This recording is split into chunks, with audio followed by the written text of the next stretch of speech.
Hello, everybody, and welcome to Triton-Cup 116. I am Pat here with Manoli, ready to watch some Splat Zones action. Manoli, let's get right in there.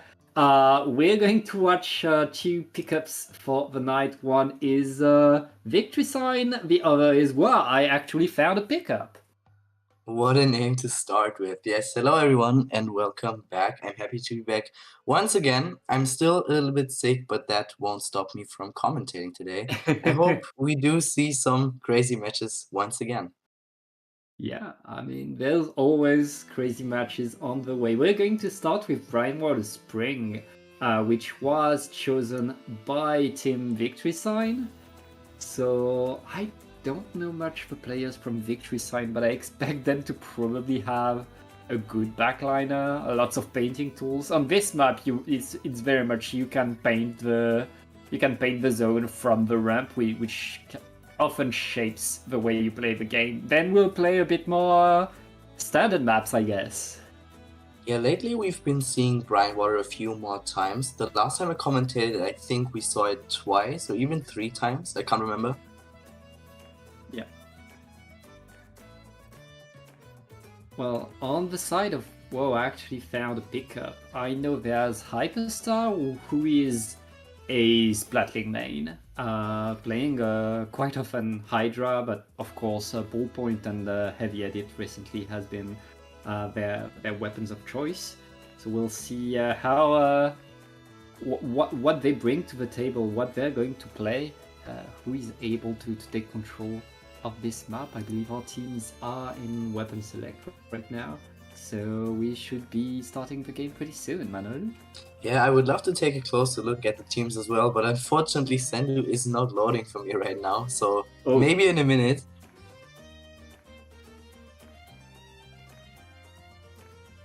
Maybe in a minute. Happens sometimes. But yeah, let's get in the game. Let's see these players directly. And yeah, let's see how things are going to go. On the side of Victory Sign, that's going to be an Eater to take control of the map. So it's very much on the found a pickup to really dislodge that Eliter if they want to be able to take the positions that allow to paint the zone, because the Eliter with that range can pretty much dominate the whole map. Yeah, lately Eliter has been picked quite a few more times, and we actually do not see a pencil in this match. Yeah. No pencil, it's the zap that is the weapon of choice. And I feel like for pickups, having an end zap in your pocket is always a good weapon to have. Right now, pickup able to get the early control over the zone, but they lost a lot of players. Can they keep that control? It doesn't look like it, as Victory Sign are coming in. And oh, well, the fight, there's another fight. This time it goes to the control of Pickup. We have a lot of back and forth between these two teams, but it looks like Pickup are able to get more ground off of these fights right now. The crab tag is instantly deleted, though. And with 2 players down, Victory are in control. Yeah, now maybe the Eliter is able to position himself a little bit more aggressive, trying to get the pick onto the ball point here. Cooler is coming out on both sides. Yeah, and right now the Eliter is in the position that dominates the whole map. They're forced to move to the side because of the Julies on the side of Pickup, but these Julies are stopped and the Eliter goes back to mid. Very much a very nice hold right there by Victory Sign, who are forcing Pickup to drop a bit early. I was about to say Pickup has 3 specials ready, but 2 of them got taken out. And that's a very unfortunate situation. 2 members down on the side of Team Peace, but also on the side of Pickup. We are entering single digits. Are they able to get the zone? No, they're not. And that makes it 1-0 for Team Peace. Yeah, Team Peace. I mean, they chose the map, and you can see why. They very much were able to keep that control once they were here. And that's how you win the game. Very, very nice play there by them, who are going to take game one, and in a best of 3, having that your map that is very much at your advantage is a good thing. Yes, and next up we have Hagglefish Zones, which already makes it a match point situation because obviously, as of now, it's best of 3. And finally, Sendu loaded, so now I can look a little bit closer at the members of both teams. And I actually do know quite a lot of them. I do know Maxim, he's a German player. I do know Hyper, I do know Galleon, I do know Akira, he also makes YouTube videos, usually plays Brush, but sometimes also dualies that he just played as well. Yeah, and right now in chat, players from actually found a pickup are wondering why did we have to play Brain Water, crying a bit. But hey, it's over now. All you need to do is win the other 2 games. And yeah, going onto Hagglefish Market, we'll have more classic gameplay, and I feel like the Inkjet Ballpoint will have a bit more room to play, a bit more options for their Inkjets, which could allow Found a Pickup to get something going. Yeah, I'm curious if we're gonna see an E-leader as well, and if it stays, if we're gonna see the different version with the beacons and the Kraken, because I do think, especially in zones, you do not need a Kraken as much, but Hagglefish is kinda small, so I don't think you need the beacons either.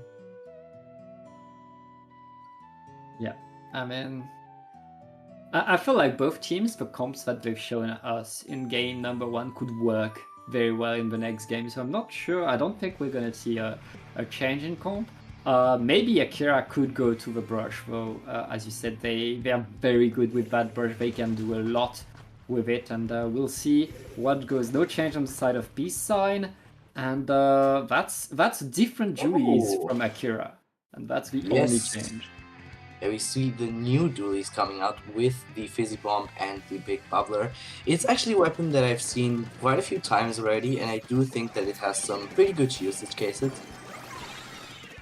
Yeah, I mean, especially with Peace have shown that they were able to punish grab tanks very fast with a snipe to the head.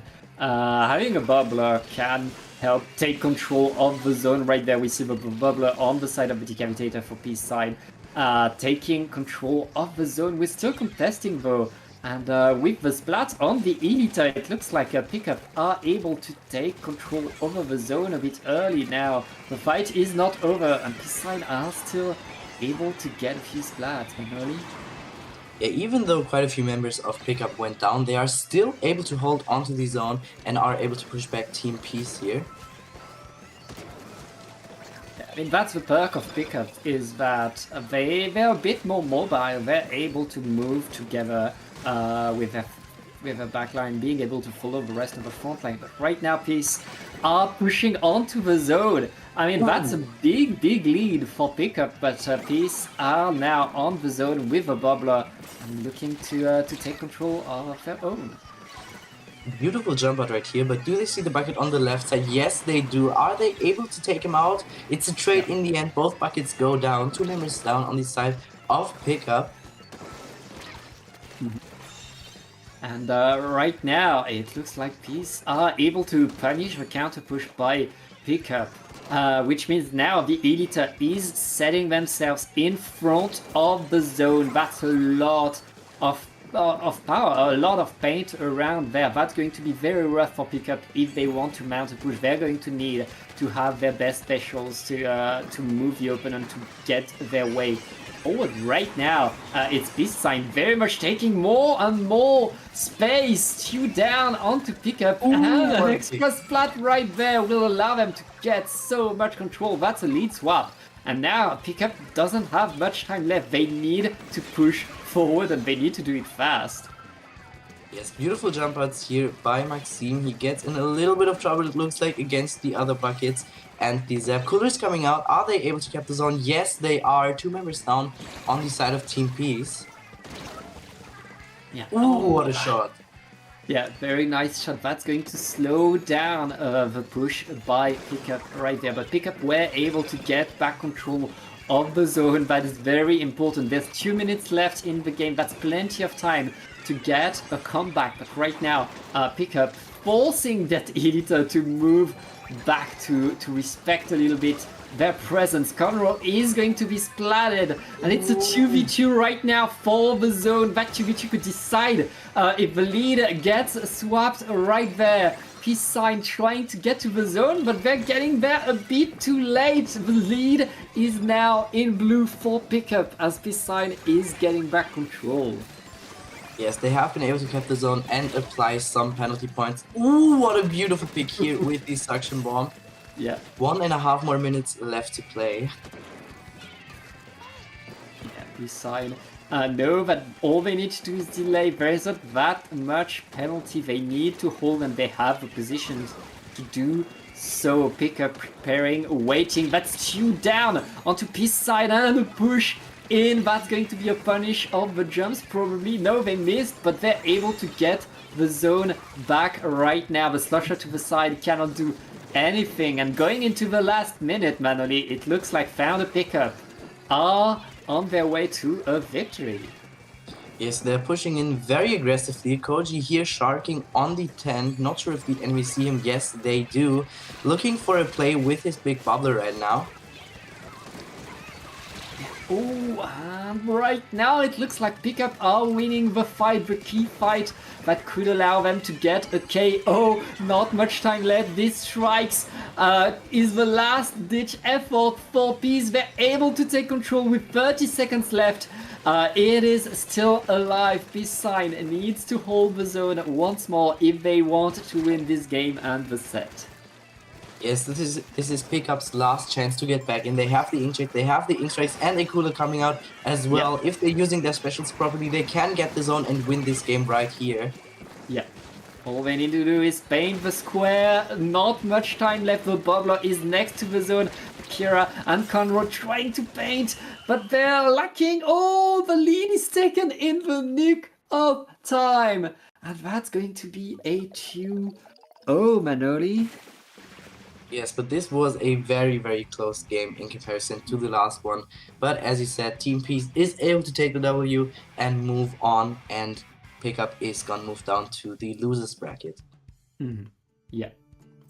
We are in double elimination, so it's not over, but it's a very nice opening for the Peace Sign. We'll maybe see more of them in the tournament. We'll see later. For now, they have to face Frutella, probably seed number 1, unless a massive upset happens.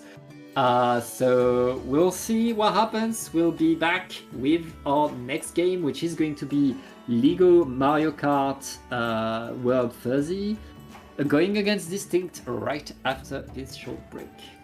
See you.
Hello and welcome to Triton-Cup. I mean, welcome again because this is round number 2. I am still Pat here, still with Manoli, ready to watch some more Splatoon action.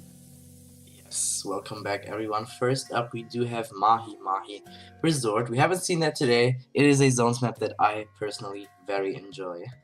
Yeah, I think it's the best map mode in the game. There is so many different ways to play on there. There is, and especially when the water drops, you can have these big team fights on the flat ground around the zone.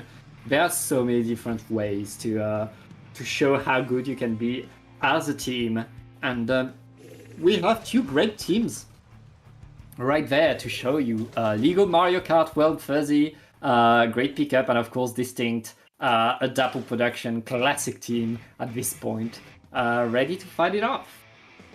Yes, and we actually do see Rafa on Splatbrella together with the Inkstrike that lately got a little bit of a buff and is painting way more than before. Beautiful 2 picks here by the shot. Can they get the triple? Yes, they can, and that's a wipeout! Distinct opening with the massive team fight. They got a wipeout. I don't think they dropped a player too. Like, they simply moved in and won all the fights. And now they're playing off of that, getting more and more. They lost their Brella, but they're still able to maintain the control as the water level is dropping, Manoli. Yes, and their shot was actually able to stay alive. They have 2 specials ready, so maybe they can get in together with them right now. Yeah, Fuzzy coming in, activating the Booyah Bomb to paint the zone a little bit, but that's not enough to apply penalty, yet they still need to fight over the zone. They're able to push in with all that firepower that they have, and that's one of the perks of having a Splatling on your team. You can very much fight and paint at the same time from a good range. That's what allowed them to take control there. Now it's on Distinct to get a push. Thanks to the Kraken and the jumps though, they're able to go in. Yes, the Kraken did not see the landing, unfortunately. Can they get the pick onto the Splatling? No, they can't, and it's 2 members down on the side of Distinct. Tiger here in the middle in the big bubbler, trying to find 2 picks! Oh my god!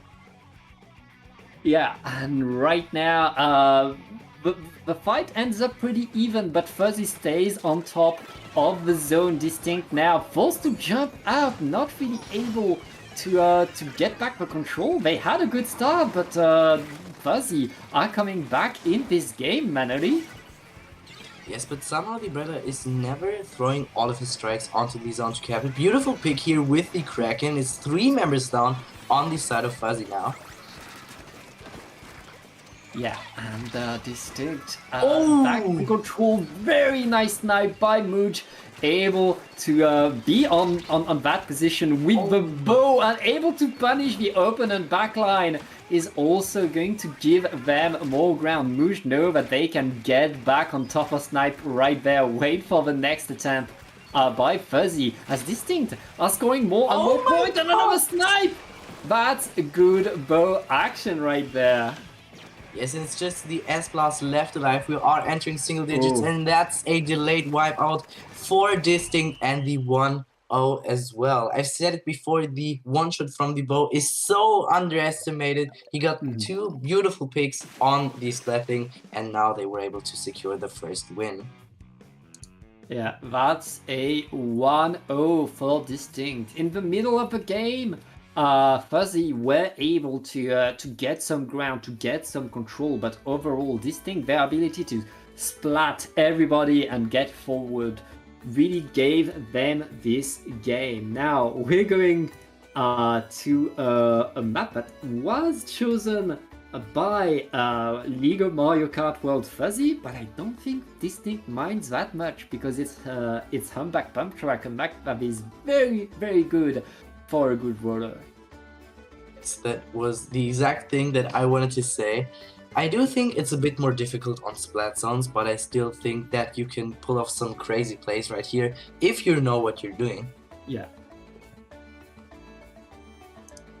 Yeah, and I mean, Fuzzy just so Distinct.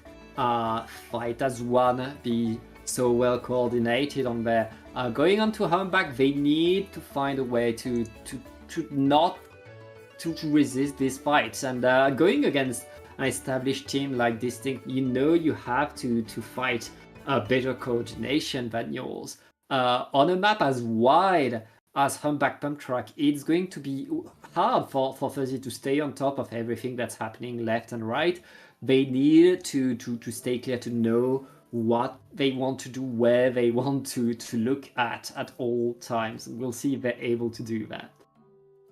I wonder if we're gonna see a custom blaster coming out with the markers, because I do think that it's a great weapon either way, but you can also mark the roller from Distinct, and I think that would give you a huge advantage. Yeah, I mean, being able to get a one-hit splat on their own would help them a lot. And it looks like there will be a blaster and a stamper as well. Fuzzy has the tool. A Tiger, on the other hand, is switching to the carbon roller. That's Afro. Did Afro just die? Yes, he fell off in the little square actually, but we do see the custom blaster coming out that I mentioned. Beautiful pick here onto the stamper. Yeah, and right now, that's Distinct going in. Tiger getting a double with that carbon and trapping the super jump as well. That's another crazy opening by Distinct, despite missing their splatter shot at the start of the game. Oh, and the blaster's actually not able to get a single peek right here. It's two members left alive on the side of Distinct, and just the NZAP getting pushed here a little bit is able to jump out. Yeah, that's very much like Distinct maintaining their control, making sure that they make more points. 50 points scored already, and they stay in control of the zone. All of Fuzzy, though, are there to paint, are there to fight, and with 3 players down and a splash down, it looks like it's Fuzzy's turn to be in control. Clara, very smart to go to the street with the Splatling. They know they have a lot of presence, a lot of range back there, which could slow down the push by Distinct. They're gonna recenter to the middle, as it's going to be Mio going in there with the stamper and getting the splats. What a pick. Weebomb is coming out, being thrown onto the zone. The last time they missed, but now they're able to cap it once again and possibly even take lead right here. Yeah, the lead is now for Fuzzy. Very well played right there. Fuzzy kind of surprised by the fighting power from Distinct, but able to get the control, able to find the right positions. And right now it's 2 down on Distinct. Distinct are struggling to push forward right now. And they're getting completely punished. Fuzzy. Oh my god. Oh! But it's only Rafa. That's the end of the game. We are now 1-1 with an incredible KO by Fuzzy. A beautiful Zuka pick here at the end by Tiger, but as he said, it was not enough to get the zone in time, what makes it a 1-1, so it's a match point situation for both teams now.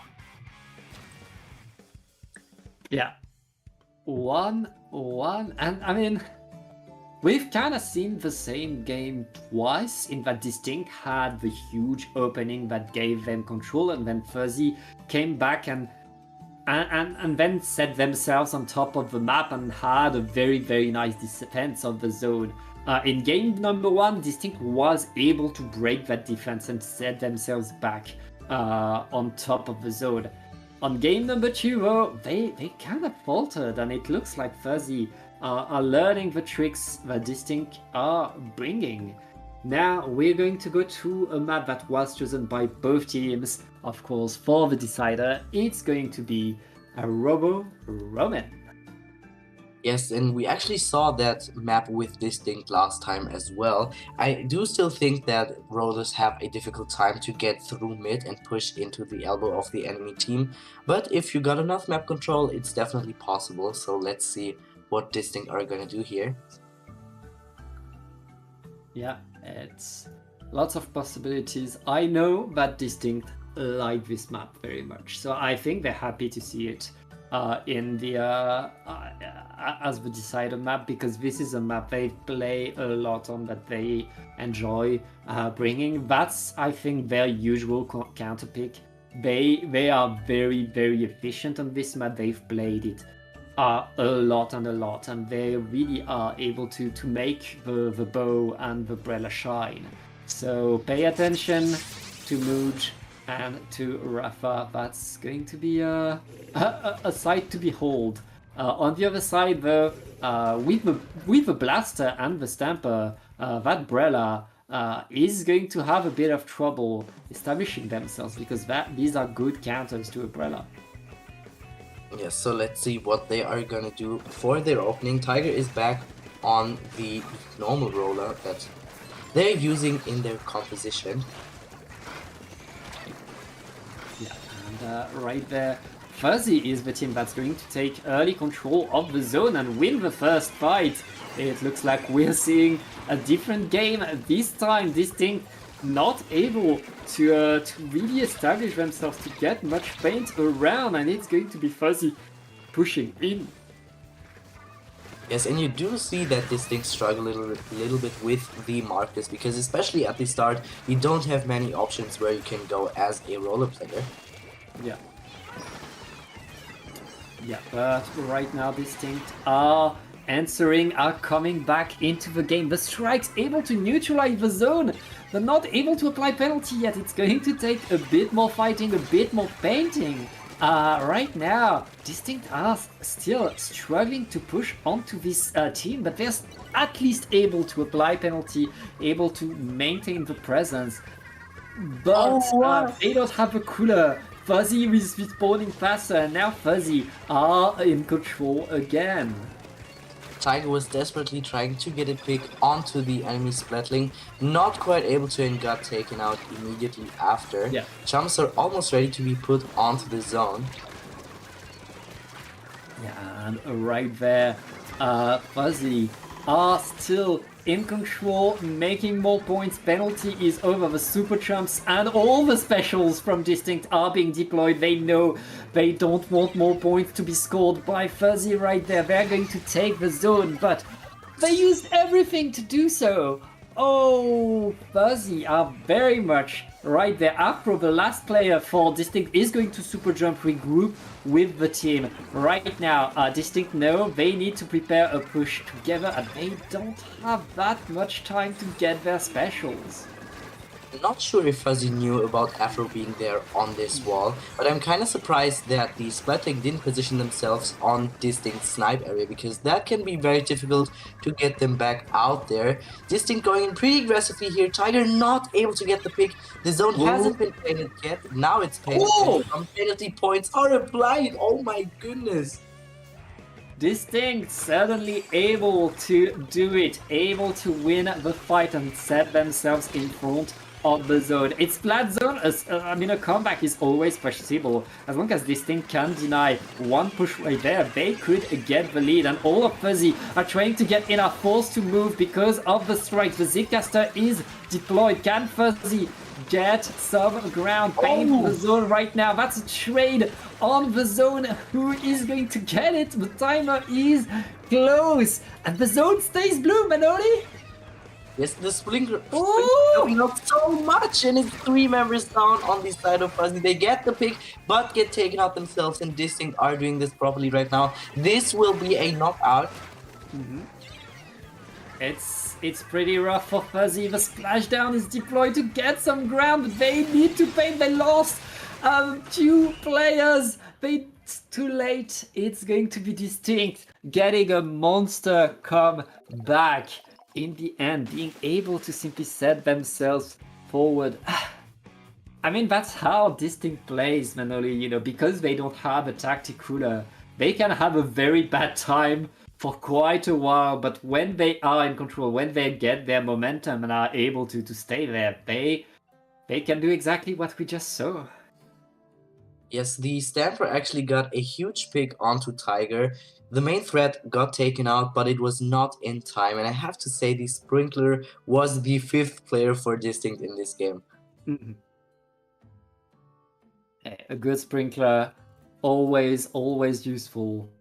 always can help you paint. And I mean, right there, in the end, it was very much these two teams desperate to paint the zone, but Distinct had a bit more player and had the paint advantage, which allowed them to simply slowly get more control, be sure that they could secure the victory, which means they get to advance on the winner's side on our upper bracket, where they will meet Frutella, our seed number 1, who's already waiting for them. We're not gonna watch that game. We are waiting for our quarterfinals to be ready. So we're gonna take a short break as we wait for teams to end their round, and we'll be right back. Bye, guys.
And welcome back to Triton-Cup 116. I am Pat here with Manoli, ready to watch our next round of this upper bracket. It's going to be two teams that we did not expect to be here. There's been a few upsets coming on this side of the bracket, and the survivors, the winners of these upsets, are 4-1 Jared going against Trigger Happy. Yes, and I actually do know those teams. There are quite a few players that I have been facing myself, but I also are friends with them. I do know A42, he's a sword player, he does play Stamper and Wiper, but I almost know all of the players from Trigger Happy. Yeah, I mean, Trigger Happy, good team coming in there. Can't wait to see them play, can't wait to see them get the results right there. And because we are on a round of 3, this is the upper bracket quarterfinals. We are now in a best of 5, Manoli. Yes, I'm very excited to see if we gonna get into a game 5. Well, we're about to know because we are starting with game number 1 on the side of Trigger Happy, who are in yellow, I think. Yeah. They're going to have a S-Blast going around the heavy edit. The other side, 4-1 Jared in blue will have a pencil. I think that's our first pencil of the day. Yes, it actually is, and we do see quite some crazy picks here. 52 played a bit too aggressive, and the pencil got a beautiful pick as well. Booyah Bomb's gonna get thrown onto the crab tank, and he's actually able to get the pick onto the bucket as well. Yeah, and right now, 4-1 Jared able to get control and put themselves on top of the map in the upper position before the water drops. That's a lot of firepower right there. They're very much moving in, trying to jump their way to... No, you can't do that. Like, at some point, you have to respect your opponent. Trigger Happy are coming back into this game and are ready to paint the zone. Oh, beautiful pick here by the Stamper after jumping in, but gets taken out immediately. It's now a 2v2 situation. Yeah, and I mean, penalty has been applied by Trigger Happy, but 4-1 Jared are already back into the fight and already back in control. Trigger Happy kind of struggling to set themselves on this zone, struggling to really take control of the positions they could have. Yes, but now they have 3 of their specials ready. Crab Tank is gonna get popped by the enemies and by themselves. Bucket is jumping out, but now would be a great opportunity to throw the strikes onto the zone, but it's 2 members down. Yeah, right now, 4-1 Jared done with their penalty, able to maintain their presence around the zone. Trigger Happy throwing the strikes, not able to cap with these strikes now, need to go Amano, and with the Booyah Bomb are going to try to get that zone. They're able to survive, but it is so hard for just to get to the zone, and they're losing a few too many players. They are forced away. 4-1 Jared simply able to keep their momentum going. Yeah, I do think the main issue is that Trigger Happy is just positioning themselves a bit too aggressively. They are going in almost all the time and get taken out immediately. Crab Tank is coming out, potentially able to cap the zone in combination with his teammates. Yes, they are able to. Once again, Trigger Happy reapplies penalty, but are not able to really set themselves around the zone. They haven't scored much point throughout this game, and with 2 minutes left, they're going to need that big push. They're going to need to be able to really force Jared outside of mid if they want to score good points right now. They lost 2 players again, and there isn't much penalty left. The Splatling able to get a splat, but Trigger Happy needs to get on the zone. Only 10 ticks remaining manually. And Trigger Happy painting again, and with, this time 3 players down. It's their turn to set themselves in front of the zone. Yeah, the blaster could have gone onto the sniper, but actually decided to stay below the ledge here to potentially get a pick, I wanted to say. Beautiful kill by the auto bomb actually here. Yeah, that's a nice way for Trigger Happy to get their comebacks. The Booyah Bomb by A42 is not enough to Ah, paint the zone, and suddenly Trigger Happy are keeping control of the zone, are keeping the points going, and 4-1 Jared, with 1 minute left, don't have much time to get back into mid. And the Crab Tank is deployed, was able to punish the Slosher, though the Slosher was too slow to react. 4-1 Jared on top of the zone will repaint it. I do think that the Bucket thought that they may have an easy chance against the Crab Tank, so they wanted to take out the other player first, but that was a huge mistake, not being able to take out a single player and get taken out themselves.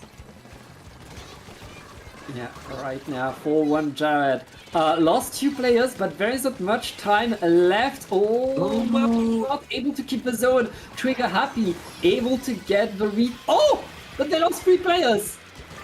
Oh, that's Yes, and that's it. That's delayed wipe. Oh, beautiful pick by the bomb, though. They do have enough time to get back into the zone. Can they get their strikes in time? Yes, they can. Strikes are coming in. There isn't much time left. Trigger Happy needs to paint that zone. They need to paint it now. They don't have much time. They need to paint. Oh, and they're able to get it. Overtime is going to happen. 4-1 Jared is sent back, but with the amount of penalty, 4-1 Jared will have the time to prepare a big push together.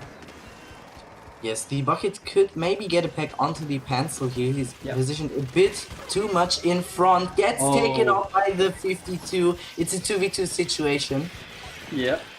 But 4-1 Jared has the paint. They're able to neutralize the zone. All they need to do is a bit more paint and they would get this game. But Trigger Happy are still in there, and with the strikes they're able to take the control 2 down. Trigger Happy mounting an incredible comeback are going to get game number 1.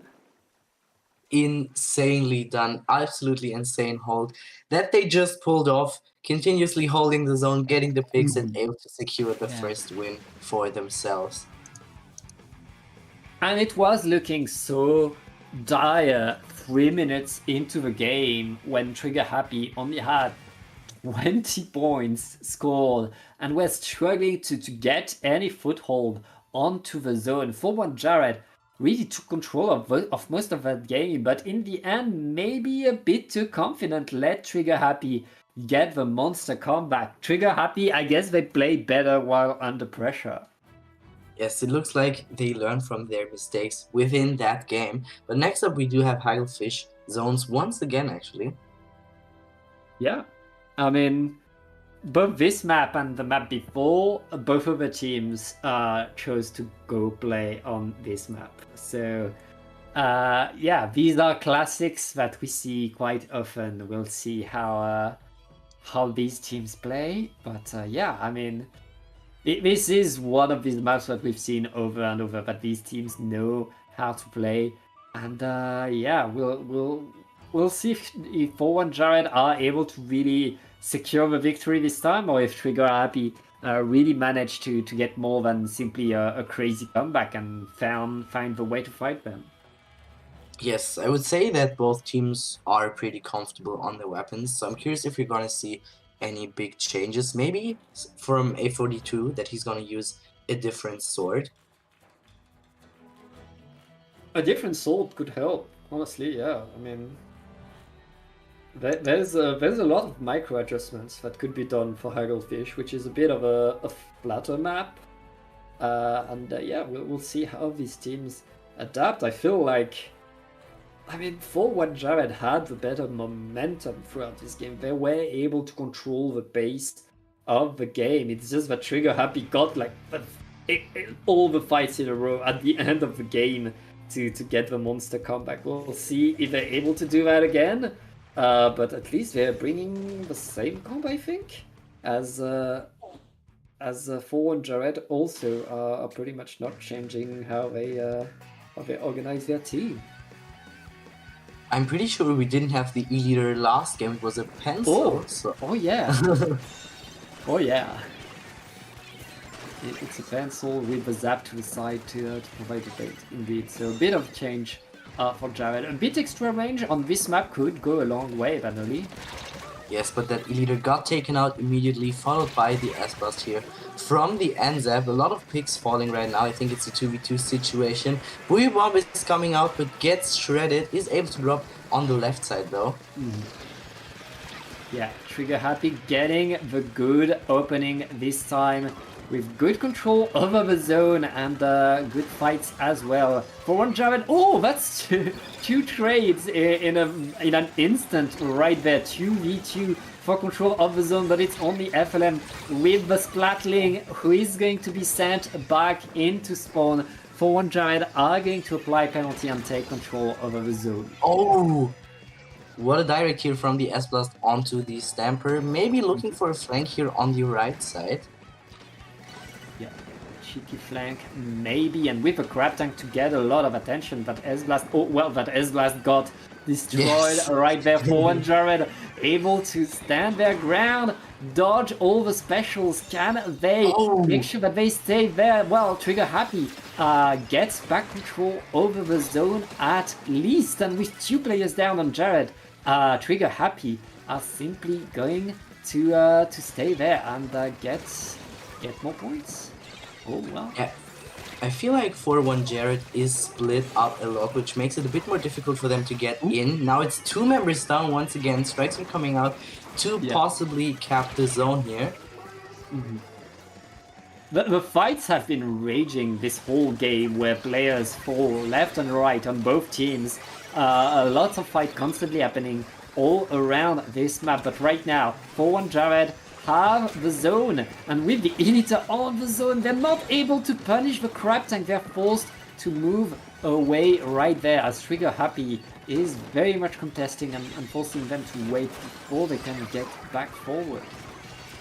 Yes, right now it's looking pretty even. Neither of the two teams is making a move. The shield from the Booyah Bomb gets shredded, not taken out though. Oh, but it's 2 down on 4-1 Jared. Trigger Happy, it looks like they're getting a bit more points. Each back and forth is playing in favor of Trigger Happy, and 4-1 Jared, who had that huge control over the zone in game number 1. Now they need that more than ever. With 2 minutes left, it's on 4-1 Jared to get the comeback this time. Yes, S-Blast trying to stay alive here. It's just 15 ticks left to get the KO. Can they hold the zone? Jin gets taken out here, so does the edit, and now they should be able to cap the zone and apply some penalty points. Yeah, and right now 4-1 Jared are finally in control of the zone, putting themselves in front of it. That hold could decide the game, as Trigger Happy has a huge lead. But 4-1 Jared defending pretty well right now. The Gal is punished, though. That is a huge way in for Trigger Happy, who are already on the zone. And with the strikes and the Booyah Bomb, they should apply penalty. And that's 3 down as well. Trigger Happy are pushing in. Yes, that was a beautiful kill with the Booyah Bomb. The E-leader tried to escape on bottom right, but was not able to. 1 hit on the E-leader. Oh, able to take out the NZ.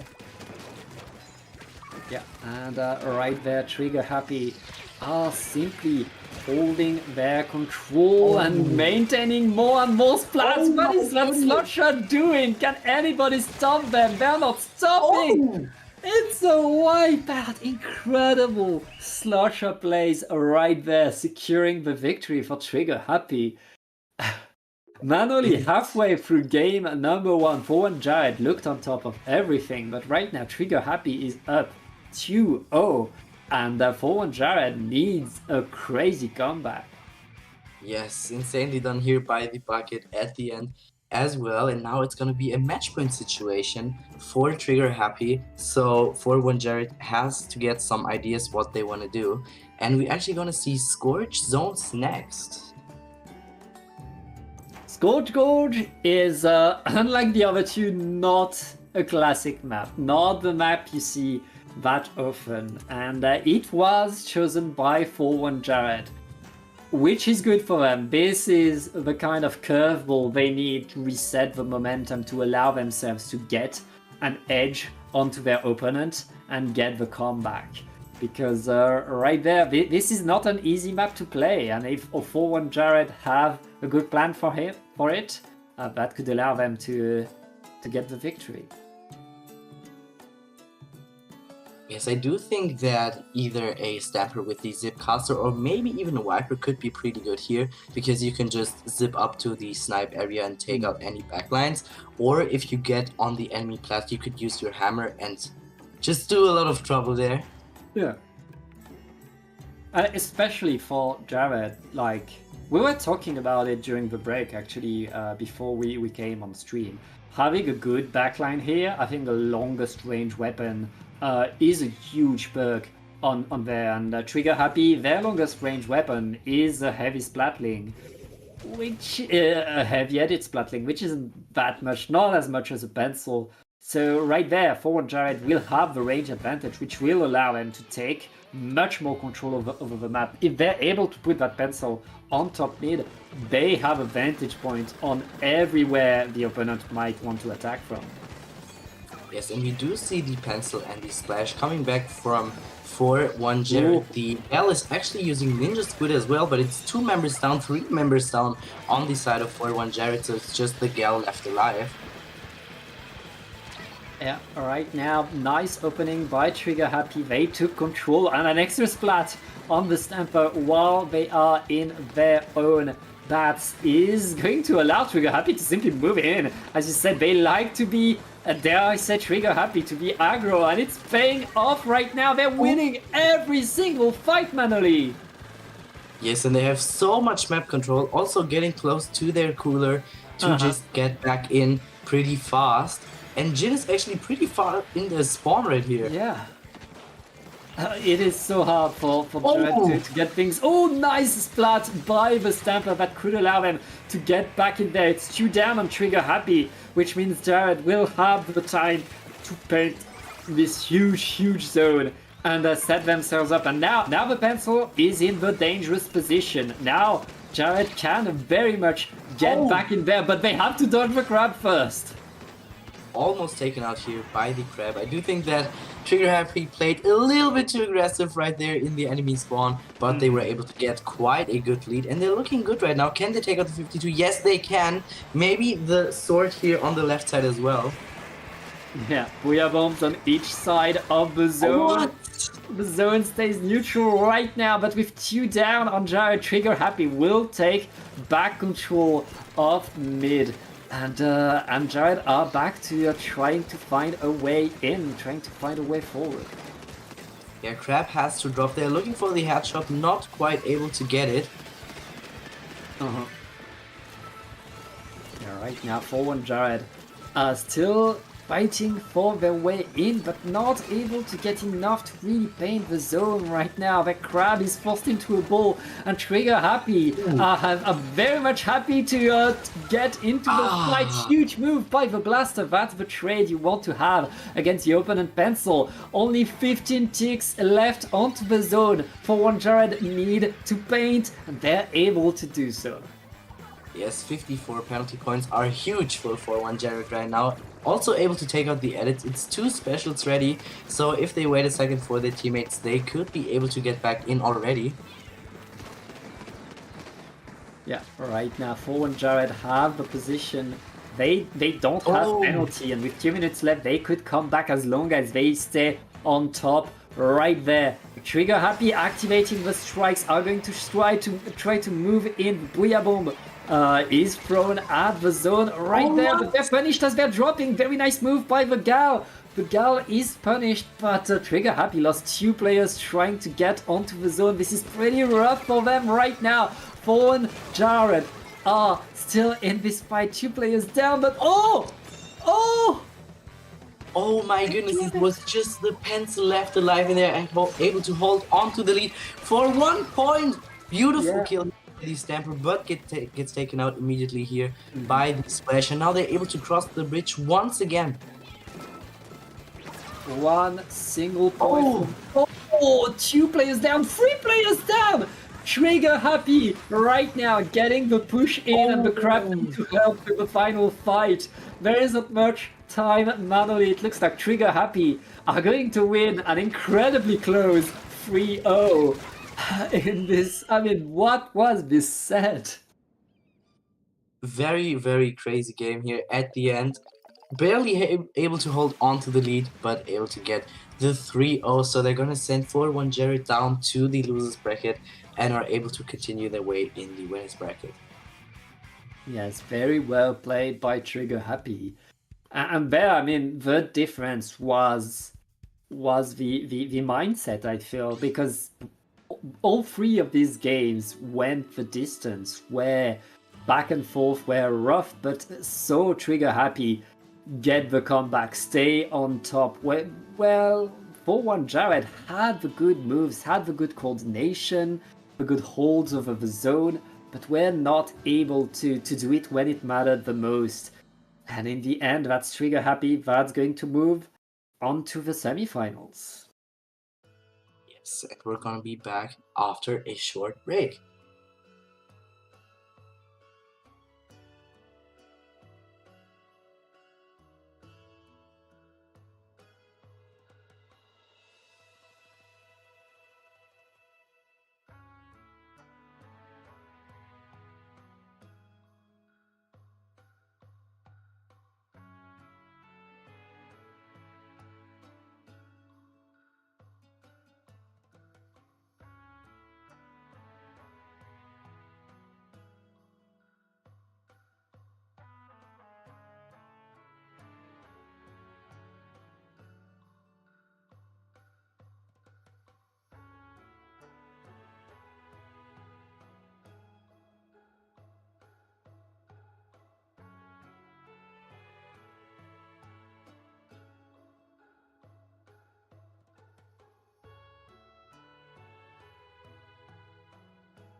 And welcome back to Triton-Cup 116. I am Pat here, still with Magnolia, ready to watch our winner bracket semis.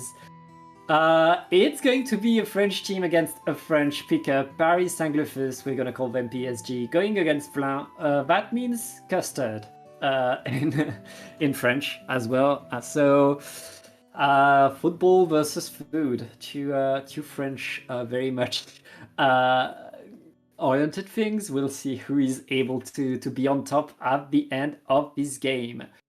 It seems like we are going to start with Mahi Resort once more.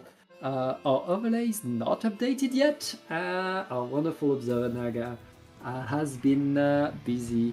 But yeah, here we go with Mahi. Let's get right in there. Oh, okay. We do see the new L3 coming out together with a Splattershot Junior, a Nautilus, and the new Frozen Pro. So many great weapons in one match. Yeah, and I believe PSG is in yellow. Actually, your colors are inverted, as Flan are able to push their way forward, but are forced out. PSG taking control over the zone with two players down. Flan are kind of forced to wait a little bit for the rest of the team, as the water has yet to drop. Yeah, the Pro might be able to get their missiles to get back in together with the team. Water level is now dropping, so it should be a little bit easier. Yep. Yeah, right there, the water has dropped, but PSG are able to maintain their presence to keep the zone right there. Flan still trying to push forward, but not able to, and there's only 30 ticks left. The specials are activated in yellow. PSG looking to get a very fast game 2 down onto Flan. Flan needs to run at the zone right now. Yes, they do have their ink strikes coming right out. They are rushing to the zone, but they are not quite able to get it. And it's too late. It's not gonna work. PSG took full control of this game. Flan is kind of feeding right there, you could say.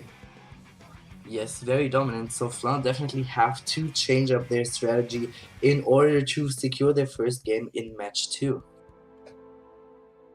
Yeah, that was a great opening by PSG. We're gonna fix our overlay, don't worry. But oh yeah, we're in counterpick. I just remembered. This is counterpick now because we are in semifinals. And the counterpick that was chosen by Flan is going to be Umami Runes. Oh, okay. We didn't see that map today, but I do think that it's not as popular in comparison to the other maps. Yeah, I mean, in the double zones map, it's one of the most popular. And because I love double zones, I'm very, very happy to see Umami Runes always. Yeah, I'm happy to see it as well, because you just have to strategize a bit more, and you also can't cheese the zones as easily. Yeah, there's lots of different possibilities. We'll see how things change. I feel like PSG, they don't need to change anything. It's very much on Flan to adapt, to find a way to push forward right there. Flan was able to keep themselves alive, but only on their own side of the map. They were not able to push forward, which you kind of need to do in Splatoon. Yes, looking at the rosters of both teams, I do know some of them. I do know 2 players from Flan. I do know Ali and Nom Nom, which are both in the German Splatoon Bundesliga as well. So some familiar faces right here. Yeah, I mean, we're in semifinals. These players are good. Yes. It's very much like these players know how to adapt. These players have seen so many different things. But yeah, we'll see if they're able to find the way. I mean, PSG is a team that has been improving, that has been doing better, and Flan, great players, But yeah, they need to change things up if they want to counter the strength of the PSG right there. PSG bringing, I mean, a junior and an L3 to this fight will have a lot and a lot of paint, which means Flan needs to win every fight. Yes, we do not see any changes on either side of the teams. L3 is going up against the bucket. 2 members down already on the side of PSG. So Flan is looking very good to take the snipe area and cap the zone. Yeah, right now PSG are kind of stuck in their spawn as Flan are taking control right there, but they forgot to paint one of the zones. They were forced to move back to get it. At least Flan has points. At least Flan is able to get some momentum going. Oh, nice bomb by PSG. Can they use that bomb to push in? It looks like they're already able to neutralize the zone. Yes, and they're taking down both of the members here on the left side, getting a third, so it's just the pencil left alive. Yeah, that pencil is pushed out, and now it's PSG on top of the zone. We saw that in game number 1. The big question is, can Flan push forward now? Can they be able to do it? But the Slosher coming in a bit too early before the rest of the team is going to be punished, but it's 2 down. Everybody down right now. Lewis for Flan. Oh my goodness! Fight! And with the strikes, Flan are taking control of the zones. Very, I mean, that push was very much on the edge, but in the end, Flan was able to prevail. Yeah, the bucket able to get both picks after his own jump in beautiful trade here onto the Inkjet. Lead is being switched once again, but it's 2 members, 3 members down on the side of Flan. Yeah, PSG are going to take the control of the zone once more. I mean, that their Slosher is also clinic to the side. Very nice splats as well. There isn't much penalty because not that many points have been scored so far manually. And right now, PSG are activating their special and pushing very deep in. Yes, they're playing pretty aggressively here. Bucket is actually deciding to drop here. Should have stayed on top, I think, on the grades. Could have been a great position, but now it's 2 members down, so they do have to back up a little bit. Beautiful pick here, but the edit gets taken out, and it's just the Bucket left alive that gets the pick onto the pro. Yep. And that Bucket is also getting jumps. PSG able to respawn in time.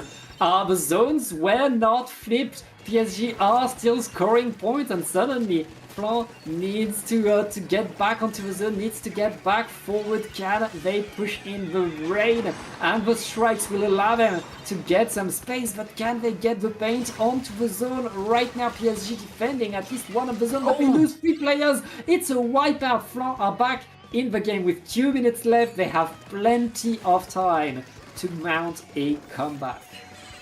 Yes, and now they're able to get themselves into beautiful positions. The missiles are ready as well. Their Nautilus got taken out, but that shouldn't be that big of an issue. And right now, that's a more fight incoming. PSG want to contest. They know if they paint at least one of the zone, they can slow down the points, make sure that they have more opportunities to get in right now. But they lost 2 players. And they're not able to apply penalty yet. Can they take control right now? The L3 are losing the fight. The penalty was applied just in time for PSG to breathe a little bit. Flan are still in this fight, but they have more work to do. Yes, and they didn't see the Nautilus. Able to get 1 pick, not the other though. It's just 1 more minute left to play. Right now, PSG have the lead, they have the control over the zone, but they lost 2 players, and that jump could be in danger right now. Yes, Flan are able to punish a lot. That's 2 down onto PSG, and Flan with a bit over 30 seconds left are able to take back the zones and establish themselves in front of them. This is the last hold over the zone. Can PSG get back in? Those splats by the Nautilus, Madeline. I was about to say the L3 was not able to set up their Inkjet because they got splatted. They had Cooler though, so they were able to use it once again, but got taken out for the second time now from the Nautilus. The lead hasn't been switched yet, and it's 10 seconds left to play. Yeah, and right now the lead swap has happened and it's a wipeout. Flan are coming back, tying up the score and getting a 1-1 in this semi-final. Very beautifully done here. I would say that it was not as close, but overall it was pretty dominant by Flan, making it a 1-1 here. Yeah. I mean, Flan, they picked this map and they picked it well. They were really able to punish PSG when they were a bit too eager to push in. They were able to get a bit more control, have a bit more paint when they needed it onto the zone. And that's what you need to do if you want to tie up the score. Now it's PSG's turn to get the counter pick. And I mean, they won game number 1, which means they have the counter pick advantage. Yes, I'm curious what map we're gonna see, if it's gonna be a double zone map once again, or if we're gonna go back to single zone.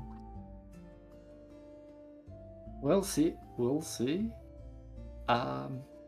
Given what we've seen, I feel like PSG might like a map with lots of ledge a bit more, so I wouldn't be surprised if we see something with a bit of elevation, lots of walls to play around, because it felt like that was what PSG liked to play off of. Yes, I would agree. But I do think that both teams are very confident on their weapons because we haven't seen any changes so far. Mm-hmm. Speaking of confidence, we are going to a map I see so often, especially coming from French teams. French teams in particular love this map mode. It's going to be Barnacle and Dime.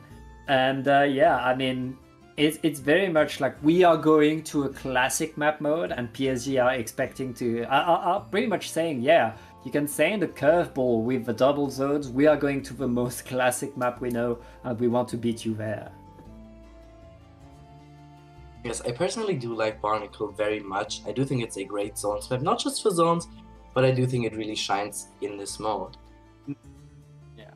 I mean, the big danger on Barnacle, of course, is the fact that if you're able to push the other team away, it takes a lot of time to push back on here if your opponent is in the right positions. You need a lot of specials, and even with a lot of specials and coordination, it takes time to get back to the zone. So you really don't want to get pushed away, and if you get pushed away, you don't want to panic. You know you just lost 50 points, and you have to make do with it. Yeah, I do think it's pretty difficult to get back in here once you got locked out, but I'm pretty sure we do not see any changes. Am I mistaken? No, I don't think we're changing anything right there. Like it's very much the comps that we've seen, the game plans that we've seen, as both of these teams are fighting for the zone. But the buckets are already down. I mean, they've been the main fighters for both of these teams. As right now, PSG are taking control over the zone and are trying to push Flan away. But Flan are able to get the punishes, are able to get the splats, and are able to get the zone back. Yeah, Junior gets called out pretty heavily right here, has to jump out. Not should be able to go on the enemy plat. Does he get the pick? Yes, he does! Yeah, that's a lot of splats to the side. Very nice jump out by PSG, but Flan was able to get control of the whole map right there. And that's this dangerous situation for PSG. They need to be patient, to go in as the whole team, and they just used all of their specials. Is it enough to get back to the zone right there? The bubbler is deployed right. Oh! The punish in the bubbler by the bucket. That's a trade, but that trade is going to go a long way for Flan. Flan right now are still holding as PSG needs to paint, and they need to paint fast, but there's no one to paint right now. Yes, members of PSG are getting taken down one after another, and we're very close to entering single digits. Strikes are coming out, and they are finally able to apply some penalty points. Yeah, very huge huge play right there by PSG to stay in this game. They were able to retake the zone. Now they need to score. They know that they need to score big if they want to come back in this game. But Bubbler will slow down the push by Flan right as Flan was using the tactical. But Flan still has a bit more specials and are trying to get back in. Oh, that's 3 down on PSG. Flan still has 2, and that's a wipeout that's allowing Flan to take back control. Beautifully done here at the end by the pencil, shooting right beside the wall to get the pick onto the 52. Bucket gets taken out, and we're pretty close to getting our strikes once again. Yeah, the strikes are coming, and ooh, a bit more splats as well. Flan are moving around PSG and winning so many fights on this map. PSG struggling, but PSG able to get a double right there. That's allowing them to take back control of the zone. We're past the halfway point of this game, Manoli.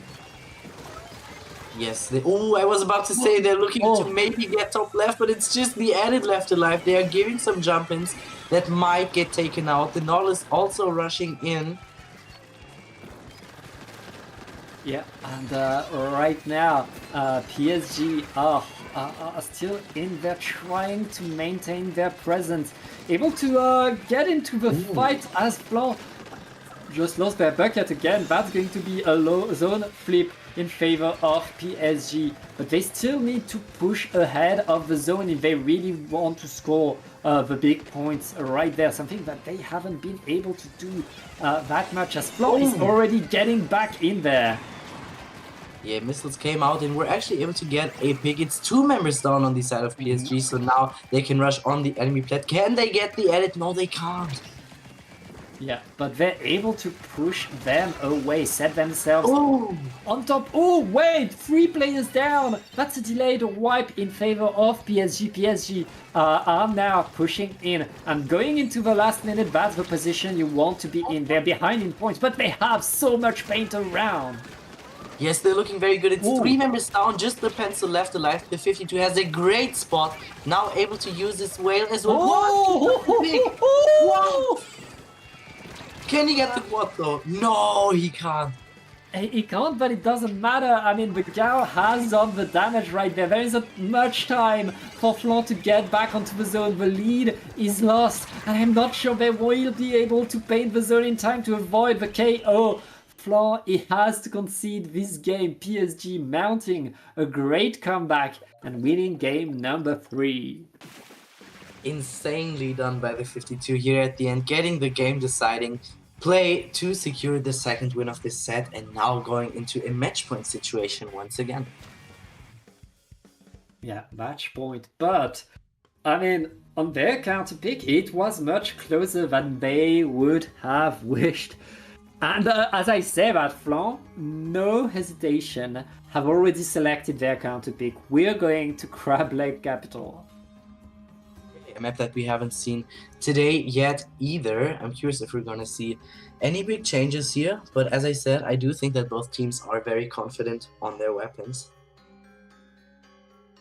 Yeah, as you said, there's confidence on both sides. These teams have a plan, have stuck to it, have made it work, whatever the circumstances. So we'll see if it keeps going. Going on to Crab Leg, I'm kind of surprised because wasn't Flan the team with the heavy edits platling? I feel like this could be risky. Flan was the map with the Nautilus, I'm pretty sure, but range is so important on this map. I don't think if you don't have a pencil, if you do have an edit, it can be a bit tricky on the grades. I mean, we have the missiles at least on one side, so they can definitely help. Yeah, lots of options for both of these teams, and Flan right now needing to win this if they want to qualify for the winner finals. PSG, I mean, they have to feel confident right there. That game number 1 was still the most dominant game we saw in this set, and they know if they can find the right picks, if they can set themselves up onto the zone, they have such a solid defense that Flan has struggled throughout this set to push them out. Yes, I would definitely agree. It has been pretty interesting to watch those two teams fight against each other because it can get pretty close. I mean, we saw it in the few games that we had already. It was pretty close on Umami and also now just on Barnacle. Yeah, but let's get right in the game. Manoli 2-1 for PSG, but this is Flan's current pick. And yeah, PSG are bringing a Hydra Splatling. And Flan are bringing the pencils. That pencil still, I think, outranges the Hydra by a tiny margin, which could play a role right there. But a Hydra on this map is very, very dangerous. Yes, that's exactly what I wanted to say. As surprising as this pick might be, it can be very helpful. Beautiful pick by the Ancient here. Two members on the side of Flan already down, so PSG are playing a lot of pressure. Just the pencil left alive. Yeah, I mean, excellent opening by PSG, who are still trying to play off of it. They have the bubbler in top right. That's allowing them to simply hold more ground and force Flan to wait to go to the side. And Flan is losing players. PSG are back to their shenanigans, to their full control right there as Flan is struggling to push in once again. Yes, and they're painting everything they can, looking for an aggressive play here onto the snipe area with the Inkjet. The Langling is probably gonna get camped. No, it's not. The teammates help to survive. The zone does not get flipped, so no penalty points are applied. And it's just two members left alive on the side of Flan. This is looking pretty dire. Little with the Hydra is simply punishing everybody, and I mean it's 100-0 once again. PSG ending this set the way they started it, dominating Flan. Flan able to get good games, able to get good moves, but in the end not able to beat this incredibly solid team that is PSG. Yes, and now PSG are making their way into winners bracket finals, knocking down Flan to the losers bracket. Yes, we're going to take a break as we wait for our finals to be ready to be set up. It's going to be against Distinct, which we saw earlier. And yeah, we'll set up the lobby and we'll be right back. See you.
And welcome back. It is now time for the winner bracket finals of this Triton Cup 116. I am Pat here with Manoli, ready to watch our two teams that have yet to be brought down. Distinct versus Paris Saint-Germain's PSG. Manoli, we've seen both of these teams and they are now ready to fight each other. Yes, I'm pretty curious what matches we're gonna see. I do think it's two pretty strong teams that we've seen perform. So excited to see them play on Barnacle once again. Yeah, I mean, we saw PSG able to get the crazy comeback on Barnacle and Dime against Floor. Can they do the same? Again, Distinct we're about to see. And yeah, I mean, going into the game right now, PSG in yellow, bringing back pretty much the same comp, and of course Distinct rocking pretty much always their very unusual thing. Rafa is on the stamper for this map. But yeah, let's get in the game. PSG and Distinct both trying to get more paint control. It looks like with 2 down, Distinct are forced away from the zone, letting PSG get a lot of paint around. Can Distinct get back on there? They have a lot of presence for, and these are good splats. 3 down on 2 PSG. Distinct will move forward. Ooh. Yes. Ooh, Zone is actually getting capped by Distinct. It's just 2 members left alive on the side of PSG. Can they get the pick onto the bow? No, they can't and have to jump out. Yeah, I mean, Distinct able to take the control right there. PSG had a good opening, but right now they're getting shredded. 2 players down again. Manoli. PSG are struggling simply to keep themselves alive. And right now, Distinct, they have an iron grip on this whole map, Manoli. Yes, they are positioning themselves pretty aggressively. Edit here on bottom left. Not a great position, have to jump out, but it's now 2 members down on the side of Distinct, and together with the Inkjet, they should be able to get control of the zone, but the chumps are helping so much right now. Yeah. Yeah, the chumps delayed the push, gave a few more points to Distinct, and PSG now able to get the zone, able to apply that so important penalty. But the fight's not over. Tiger with the roller is going to punish everybody. Distinct is back on the zone. They're all super jumping in. And I mean, we're gonna see another fight with Distinct again on the zone, trying to keep it. But the Inkjet is putting in so much work. Tiger has no way of coming in. They have to see what they want to do right now, but just waiting for a second. This seems to be the best decision that they can do. Get taken out here by the L3 though. Yeah, we see lots of trades, but right now these trades are working in favor of PSG, who have Tacticular active, which is allowing them to get back in there faster. But the chumps are going to paint a lot for Distinct. Distinct wants that zone, and they're activating all of their specials to do so. That's going to work. And with a few players down, PSG is kind of forced out. What a punish!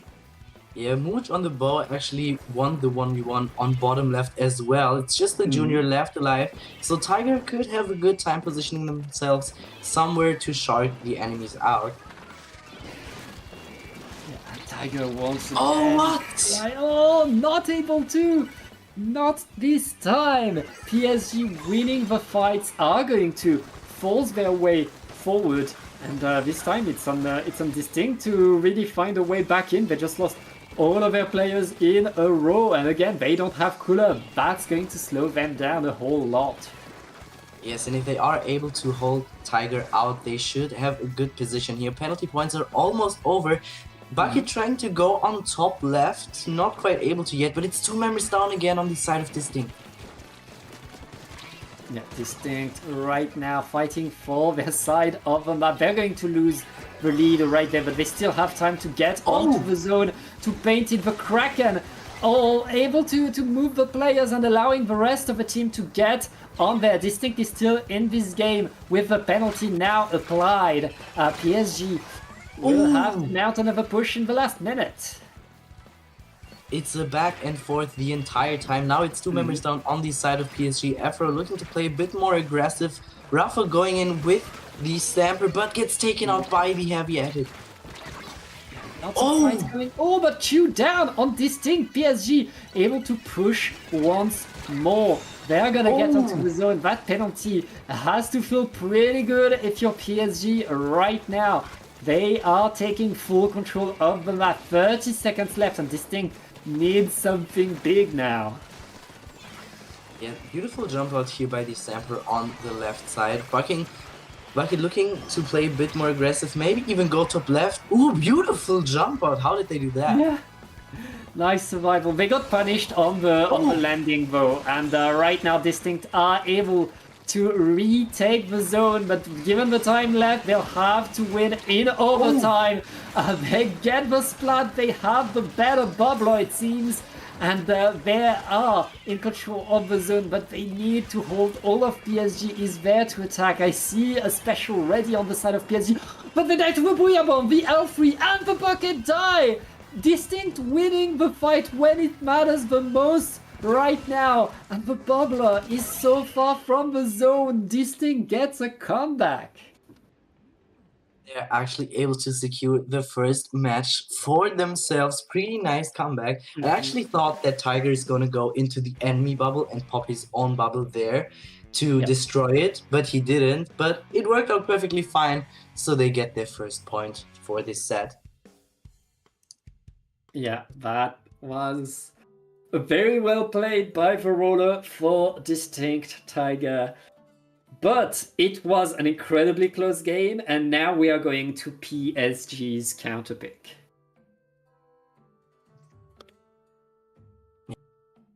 And we're waiting for that counterpick to be decided. I mean, PSG has a lot of options there, and the big question is how better can they punish what Distinct is doing? Which map favors the most speed? Because I mean, they have the cooler advantage on that front. Yes, that is what I wanted to say. I accidentally muted myself. Sorry for that. Yeah, I do think that Distinct also have some counter picks that they feel pretty confident on to just choose a map that you have a bit more of an advantage on for your roller player, because obviously that is your main threat. But PSG decide to go onto Mahi Mahi Resort, which is not the best map for a roller, so I do think that they planned that pretty well. Yeah, Mahi Mahi. I mean, again, it's a classic map. It's a map where we saw PSG in semifinals get 100-0 on their opponent, be incredibly strong. So it's a map where they can be comfortable on, where they can be confident on, and going against a team like Distinct. Now, Distinct, they know this map. They have a plan for it. I'm pretty sure. We'll see if they're able to, as you said, making the roller work here is a challenge, and we'll see if Distinct is up to the task. Yes, but we've seen it work in the last few sets already, so they can definitely win on this map either way. Yeah, anything's possible on Mahi. Honestly, anything is possible. There's so many different ways to attack, to defend, to move. You need to adapt to what your opponent is doing. You need to be ready for so many different plays that can be made. So it's very much a game of coordination. And as we are watching two established teams that have been practicing together, playing together, we're going to see big team fights and lots of coordination, which is my favorite part of the game. Okay, so let's see if we're going to see any changes in terms of the compositions. I wouldn't expect it. No changes on the side of PSG. Ooh, and we do see a Stamper come out on the side of Distinct. Yeah, we already had it on the previous game. Yeah, right. Yeah, Rafa's rocking that Stamper, trying to make it work right now. Lots of splat coming left and right. Everybody wants to be in that fight, but it looks like PSG again has the better opening and are going to be able to push forward. And on such a map, winning that first fight has a huge impact. It's going to take some time for Distinct to establish themselves and find a way in.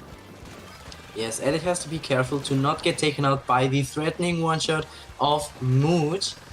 I mean, as you said, if you get the win in the first team fight on this map, you can push onto the enemy snipe and position yourself very well. Water level dropped, and there are 3 specials ready on the side of this thing, so now they should be able to get back in a little bit more. Beautiful trade here. Yeah, and right now, Distinct were able to retake the zone. They lost their backline though, and PSG is still all around, ready to paint, ready to fight. Everybody's all around. They're chasing of players by Tiger. Tiger is going to be sent back to spawn though. PSG able to stay on top. Penalty was applied, but PSG still has the better control of this map right now. And as they activate the cooler, they're ready for a fight, whereas Distinct is kind of forced to wait for a better time now. Yes, Junior positioning himself with his bubbler to be a bit more annoying and drag attention, but it's 2 members down on the side of PSG. Jumps are coming out, so now the Junior has to jump out, and Edit is going back as well. Yeah, right there, Distinct able to push their way forward to take the control. The strikes are there on the zone to stop the zone, but the fight is not over. 2 down, 3 down. PSG once again. Anytime there's a fight on this map, they simply get more splats, they get control. Yes, and it's 2 members down on the side of Distinct once again. Here on the ledge, Bucket is trying to help his teammate getting the pick on the Stamper. Now it's just Tiger left alive. Yeah, pretty rough for Distinct right there. There's only 20 ticks left for them to go in, as PSG are dancing on the platforms, waiting for the mistake and getting all the stats they need. That's the strikes on the zone to secure it. PSG ties up the score. Yes, they didn't have enough painting power to stop the zone, to neutralize it, and now it's gonna be a 1-1 for both teams. Yeah, I mean, game number 1 was very, very close. This game was PSG taking control of Distinct, scrambling simply to get back onto the zone. I mean, it was their counterpick. Now we're going to Distinct's counterpick, and we'll see if Distinct are able to take their control over their favorite map, if they're able to do to PSG what PSG just did to them. Yeah, I'm wondering what maps we're gonna see. I mean, you mentioned earlier that they like Robo Ramen a lot, but I do think that Humpback Pump Track could already be a choice that they made. Yeah, true. It's could allow them to make good moves, especially against the comp that PSG is bringing. That could be the play.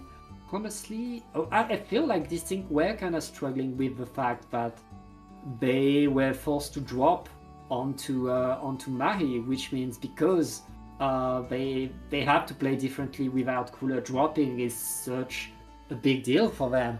I feel like maybe a map that allows them to go back is allowing them to play a bit better, to play to their strength a bit more. We'll see what they decide to do, where they decide to go. We're still waiting for them, and I guess these teams, they know a lot's on the line, so they don't want to make the wrong decision. And that's going to be Robo Roman. Yeah, as I mentioned it previously, I mean, obviously they want to fight their way into grand finals and not get into a game 5 if possible, so they want to close the bag right then and there, make it a 3-1 and not a 3-2. Yep, I mean, right now, the team that wins this game gets the match point. So the team that wins this game gets a lot from it. That's very much an important game right there, so pay attention to it. And again, as we said, Distinct, they really like to play on here. They have so many different strats that work well on here. Their roller always had good moves here. The bow is made for this map, it feels quite often. So very much pay attention to what they can do. Not sure if Rafa will move back to Umbrella. That's a possibility. It could be. If I'm not mistaken, he plays Bucket as well. Definitely a weapon with Tri-Strikes. And as you said, in combination with the Chumps, it can be very helpful to get back in, but also give a bit paint for Tiger to move in. And I also want to say, I do think it's not too bad if you would get the 2-1 and lose the next game, because then you can decide the last counter pick of the set, which can be quite helpful. Yeah. I mean, as you said, yeah, the winning this game means you have the last counter pick, means you have so many edges. So yeah, a lot on the line. PSG know that this is a distinct favorite map. Let's get in the game. Let's see what these players are bringing and what's about to happen now. So on the side of PSG, still the same comp, and Distinct are going to bring a bucket, as you were talking about. Yes, they used this comp for the last time we saw them play here, if I'm not mistaken, so they're gonna run it back if it worked that well. Yeah, I mean, a good bucket on here can reach for exactly the right spot right now.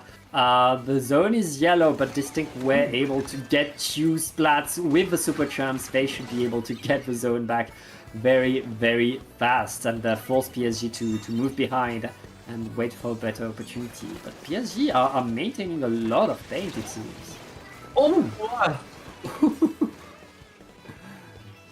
That was quite the hammer right now. Afro activating the Kraken, but there isn't much players to follow through on that Kraken. Mouge was alone trying to paint the zone. PSG still has zone control. PSG has so much paint and are forcing this thing to use all of their attention onto the zone. Yeah, and I actually didn't realize that we now see the L3 with the hammer instead of the inkjet. But that can be pretty helpful, I think, especially if you don't have many weapons that can cancel your hammer as easily. Yeah, right now, Distinct are pushing in. They know that if they can manage to get in front of that elbow, they would get a lot of control, but PSG is already back on the zone, ready to repaint it again. PSG keeping the lead their way. I know we're still early in the game and not that many points have been called, but PSG are still on top of the objective. Yes, positioning the bubble very aggressively. Hammer is coming out, but gets cancelled. Very beautifully done. Bucket is able to get the pick here and jumps out. No more penalty points left, so we are pushing pretty far. Tiger sets up the bubble, so now they should be able to flip the zone. Yeah, and right now, not only the zone is flipped, Distinct have the numbers advantage and will be able to paint around, prepare their defense, and they get more splats. The bucket is down for PSG. Distinct right now on their way to make some very, very good points. I mean, I feel like they're gonna get the lead off of that. Yes, the half of the time has passed already. Almost a lead switch, and the lead actually gets swapped. Tri-strikes are coming out, but it's not enough to flip the zone. Yeah, and right now PSG are trying to push in, but they can only get trades. They're not yet able to really get on top of the zone. They lose too many players. Distinct simply able to keep the zone right there. That bubbler will finally allow PSG to paint, but so much damage has been dealt by Distinct. PSG needs a very, very big hold with 2 minutes left in the game. Junior pushed up a little bit too far and gets taken out by Rafa. They now have 2 specials ready, but the bucket gets taken out, so there's no more strikes left in play. Beautiful kill by the hammer, but the Kraken by Afro. Yeah, Afro coming in right there, allowing the rest of this thing to get back into the fight. There is no penalty, but there's a big splat right there by the heavy edit. So many players down. PSG able to take the lead, able to deny everything. The Chumps are coming in way too late onto the zone. The zone is going to stay yellow, and PSG take the advantage and the 2-1. Yes, and now this is gonna be a match point situation for PSG, so Distinct have to win this next game, otherwise they're gonna be knocked down to the losers bracket. And if they get the win, they give the last deciding map to PSG, so this was a pretty important win for PSG here. Yep. Yeah, PSG right now on match point distinct. Back to the wall. I mean, they were close right there. They were so close. But that's the deal with distinct is they have no tactical, which means they have no safety net. One mistake is costing them so much more than any other team. I mean, they're the people that are able to make it work. Like credits, what credit is due. They're able to make it work, but it's always so risky, so rough. And now they're deciding to go to the flat map, to the known map, to the known quantity, which is going to be, of course, Hagglefish Market. Yes, I do think that this is a very decent pick, but I'm a little bit surprised, I have to say, because I do think that it's not the best map as a roller player, but they can make it work. They know what they're doing. They made it all the way to this set. S is, I think, probably the best map mode for the Big Bubbler. So don't underestimate a roller here, because Big Bubbler next to the zone is such a power move. Because you have these two walls on each side of the zone, a bubbler really completely locks down the place and means you have all the time in the world to paint. You are incredibly safe painting from a bubbler on here. And that's very much an advantage that you cannot underestimate. And the roller plays around bubbler better than any other weapon, which I think is what Distinct is going to try to play off of. Yes, definitely. I'm just curious if we're gonna see an aggressive play through mid at the start of the game, that one of Tiger's teammates paints a path so they can go through, or if they decide to go on the left side to drop with their curling bombs and get in as fast as they can. Yeah. I mean, that's the big Hagglefish conundrum. Do we go through mid or do we go through the side? Both options are viable. It's just that you need the whole team to choose to make the same choice. And yeah, let's get in the game. Let's see how it goes. PSG, right there. What are they playing? It looks like they're gonna bring back the Inkjet L3. Can't blame him for it. Inkjet is very powerful here. Meanwhile, not much of a surprise on the side of Distinct as well. That has been their comp most of these games. Let's see how they do. Yes, Rafa decides to switch back to the Stamper with the Auto Bomb and the Booyah Bomb. Inkjet gets beautifully taken out. Junior is barely able to put up his bubble, and the shot on the side of Distant gets taken out. Tiger finds 2 picks in the zone. Amazing. Yeah, I mean, that's the thing. Even if you have your bubbler, Roller is the one weapon that can fight in the opponent bubbler very well, and we see why right here. Distinct winning the first team fight and trying to set themselves on the 10. They lost their most frontline player Afro, but they still have a lot of control in front of the zone right now. The jetpack is forcing the bow to dance around, but Distinct still in control of the zone. Manoli? Yes, Bo barely not able to find the pick on the Junior. It's 2 members down, so now they should be able to cap it, and yes, they do. Tiger gets taken out on the left side by the bucket. Can they get the Stamper as well? Yes, they can. Yeah, very nice splats, but Distinct is ready to get their way back forwards. Huge splat bomb rolling perfectly to the end of the Bow's dreams right there. PSG are setting themselves up, and with the jetpack are pushing in. Can the jetpack punish the Booyah Bomb? They're able to get the splat. Oh, but it's 2 down on each side. What happened? I'm not sure if it was the Booyah Bomb or something else, but it's 3 members down, as you mentioned, and Distinct are able to cap the zone. Beautiful jump out right here.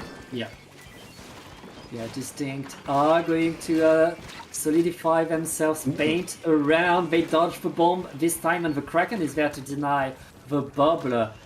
Distinct, no penalty right now, and oh well, here comes the specials. Yes, but it's 2 members down on both sides. Tiger has a difficult time, gets the trade. It's now 1v1 between Rafa and the other players, but now the teammates are coming in. Booyah Bomb not in time. Yeah, Booyabomb a bit too late. They were only able to get a trade off of that action. PSG have control of the zone and are trying to push in. And each time we've seen that Inkjet, that has been a lot of control for PSG, who are able to set themselves in front of the zone and get another big bomb. Yes, last time it was done by the Junior, this time by the L3. Tiger is trying to get in with his bubble, not quite able to. Booyah Bomb is coming out, so is the Kraken, and it's two members down on the side of PSG, and now they are able to cap the zone, apply some penalty points, and pressure their way in front. Yeah, Distinct still in this game. 2 minutes left. That's plenty of time to mount a comeback. They don't have that much penalty applied, but they are very much eager to force that Slusher to move. The Slusher still able to throw the strikes at the zone. Is that enough to get the cap? Booyah Bomb is coming in a bit too late. Penalty has been applied. PSG is back on the zone and getting the extra splats as well, Manoli. Yes, Bo has to jump out, so now in the last 1.5 minutes, Distinct have to regroup themselves, get their specials, and get back in. Yeah, right now, Distinct waiting for the opportunity, activating the Kraken to get forward with the chumps. And that Kraken is going to get a big pick on the Junior. The Junior is the main painting tool for PSG right now. Lots of fights going, but it looks like Distinct are going to take control of the zone, but they lose 2 players going into this last minute. It looks like PSG are able to maintain their presence, to maintain their paint, and to keep control of the game. Remember, Manoli, this is match point for PSG. Yes, they're holding on to the zone pretty well, and it's looking like they're gonna lose all of their penalty points. It's just a few more ticks left, but it's just 2 members left alive on the side of PSG. Yeah, PSG right now need to defend as Distinct are getting onto the zone, and it's 2 down on PSG with 15 seconds left. Distinct just bought themselves on overtime. They know they can't make a mistake anymore. They can't lose a player anymore. They need to get maximum value for each of their special as PSG are preparing their way back onto the zone. But right now, PSG are struggling to push in. It's just the ball left. And that's a 3-1 for PSG. Distinct barely not getting this win, so they're getting knocked down to the losers bracket. And in that final push, PSG simply traded their way forward. They were piling up bodies, getting to the zone, and it was enough. It allowed them simply to get back on their Distinct. Beautiful defense, beautiful plays, but they have to concede. The ticket to grand finals goes to Paris Saint-Glufus. Yes, and this is actually the last set that at least I commentated. I'm not sure about you, Pat. Are you gonna stay? Yep. I think I'm going to stay a bit more and be joined by Murray to help me watch the end of this tournament. But before you go, Manoli, do you have something to plug? You can find me on Twitter, Manoli Clips. I'm not too much on social media, but if you want to give me a message, if you want to send a message, you can do that there. Thank you very much for having me. It was very fun, and see you guys next time. Yeah, see you. And we'll be right back with the lower bracket.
And welcome back to Triton-Cup 116. We are now in the lower bracket semis. It's going to be Blua, a team that we haven't seen, but they're very, very good. They were like kind of disappointed on the upper bracket, but they managed to make their way through the lower one.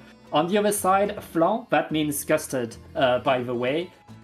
We saw them earlier in the tournament, and we are still here. Let's get right into the game, Mari, for Hagglefish Market.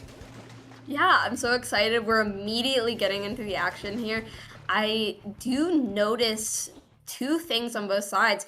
We have that E-leader on one side, which I'm a little bit surprised to see in zones, but it's been doing really well recently. And also on the side of Flan, we have that Nautilus. That Nautilus can be really good and really bad depending on the matchup, but I'm really excited to see these weapons, as it looks like it's a pretty big stall right now, but two do go down from the side of Flan, so this first cap will probably go to Blua. Yeah, it looks like Blua are able to get the control, are able to push in right there. And I mean, they have lots of paint around, and they have the hammer ready. That hammer could deal a lot of damage, but they're still waiting for the better opportunity. Flan are also preparing, regrouping, and waiting for all their specials to be ready before they push, as Blua are scoring more and more points, Mari. Yeah, that's kind of scary when you see them go down that half point. They do get the zones cap, penalty is put in, but strikes are coming down, kind of preventing them from coming back in. We see people pushing up, but that Nautilus does get punished. That's gonna kind of diminish Flan's ability to push up here. But that Slosher does get a trade, but I don't know. When you have this position, everything goes in the favor of the person who's currently holding zone pad. Yeah, oh my and gosh. Blua is still holding zone. They are not stopping, getting more and more splats. Even trades are good for them right now. Penalty is done. Ali getting punished as well. The jumps is going to be alone. It is so rough for Flan. As Blua are done with their penalty, the strikes are flying. They're forced to paint the zone simply to maintain the game going. Flan able to get back into mid, but that was quite a hold by Blua. Yeah, and even now you see that Nautilus pushing up and immediately gets punished by that bucket. And another one goes down to that bucket as the strikes come out and push them back even further. Blue is having such a strong hold here with their ability to get all of these splats really quickly. And it shows that, I don't know if Flan will be able to get in. And even if they get in, they might not be able to get a strong hold here with all these splats that Blue is putting out. Yeah, right now, I mean, Blue are... they're so solid, and that's the power of an Eliter. When that Eliter has good aim, they can stay in that position so long. It takes a lot to push forward. The Nautilus punished for being a bit too eager to run in. That's going to allow Blua to get back onto the zone and to push in again. Every time Flan is able to get some ground, Blua comes back incredibly fast, Mari. Yeah, Blue is really good at reacting. Splatoon's a game of adaptation, and it looks like these transition zones are not foreign to Blua, as they're able to go in between offense and defense pretty well. And now these penalties up, the points are counting down. We only have 10 seconds left, and so Flan has to go for the zone now, and they do get the cap, which puts that penalty in place, and two do go down from the side of Blua. If they have any chance to get a hold and get those points ticking to get to a lead of 5, this is their chance. I mean, they need to play for the KO, pretty much. They need to go for that KO, for completely holding the zone over and over. Right now, Blua are preparing the push. They got the splat on the Nautilus, and they're already collapsing onto the zone. The hammer being thrown forward with the strikes will allow them to apply penalty, and applying penalty is all they need to do right now. I mean, the Flan are still around the zone, are still there to paint, but they can't get penalty applied too much. There's only 1 minute left. Yeah, absolutely.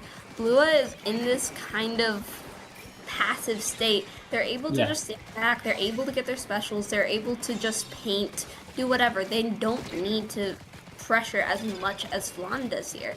Flan got that zone back. They're finally pushed up ahead of zone again. But, you know, the strikes are back up from that Slosher, and the Nautilus just went down from the side of Flan.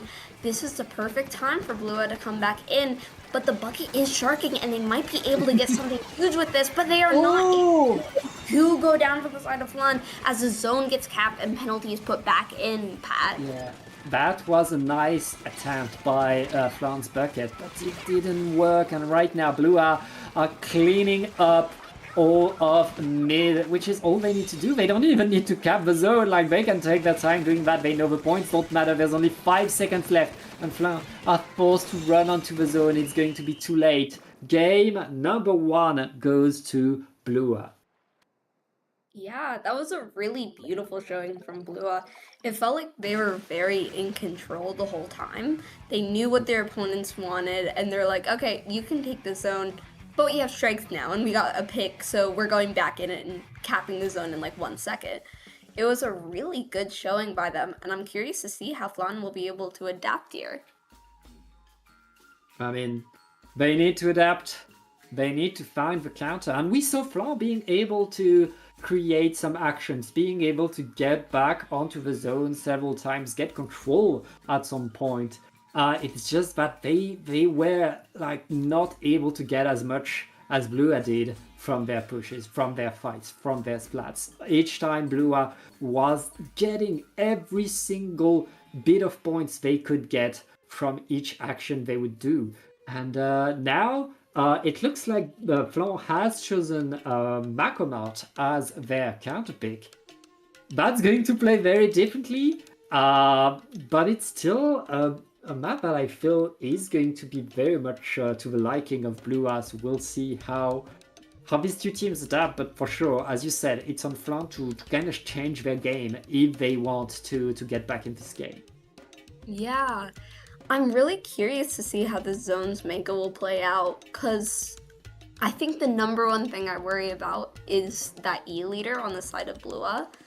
There's not a ton of maps that you'll find in this game that are like this is an E-leader counter. But hopefully this map will be able to let that pencil compete with that E-leader a bit more, maybe allow people to go around the stacks a little bit more, but we do see this change from not Flan, but Blua.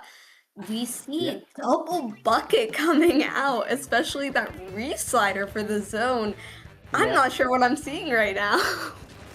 It's a tri-slusher and a bi-slusher from Blua. They're there to compete with the single slusher on the side of Flan. There's going to be a lot of pressure on that slusher from Flan because, I mean, ledge action is so important on this map, and right away Blua are going to take control of the zone, force Flan away. Flan there to answer.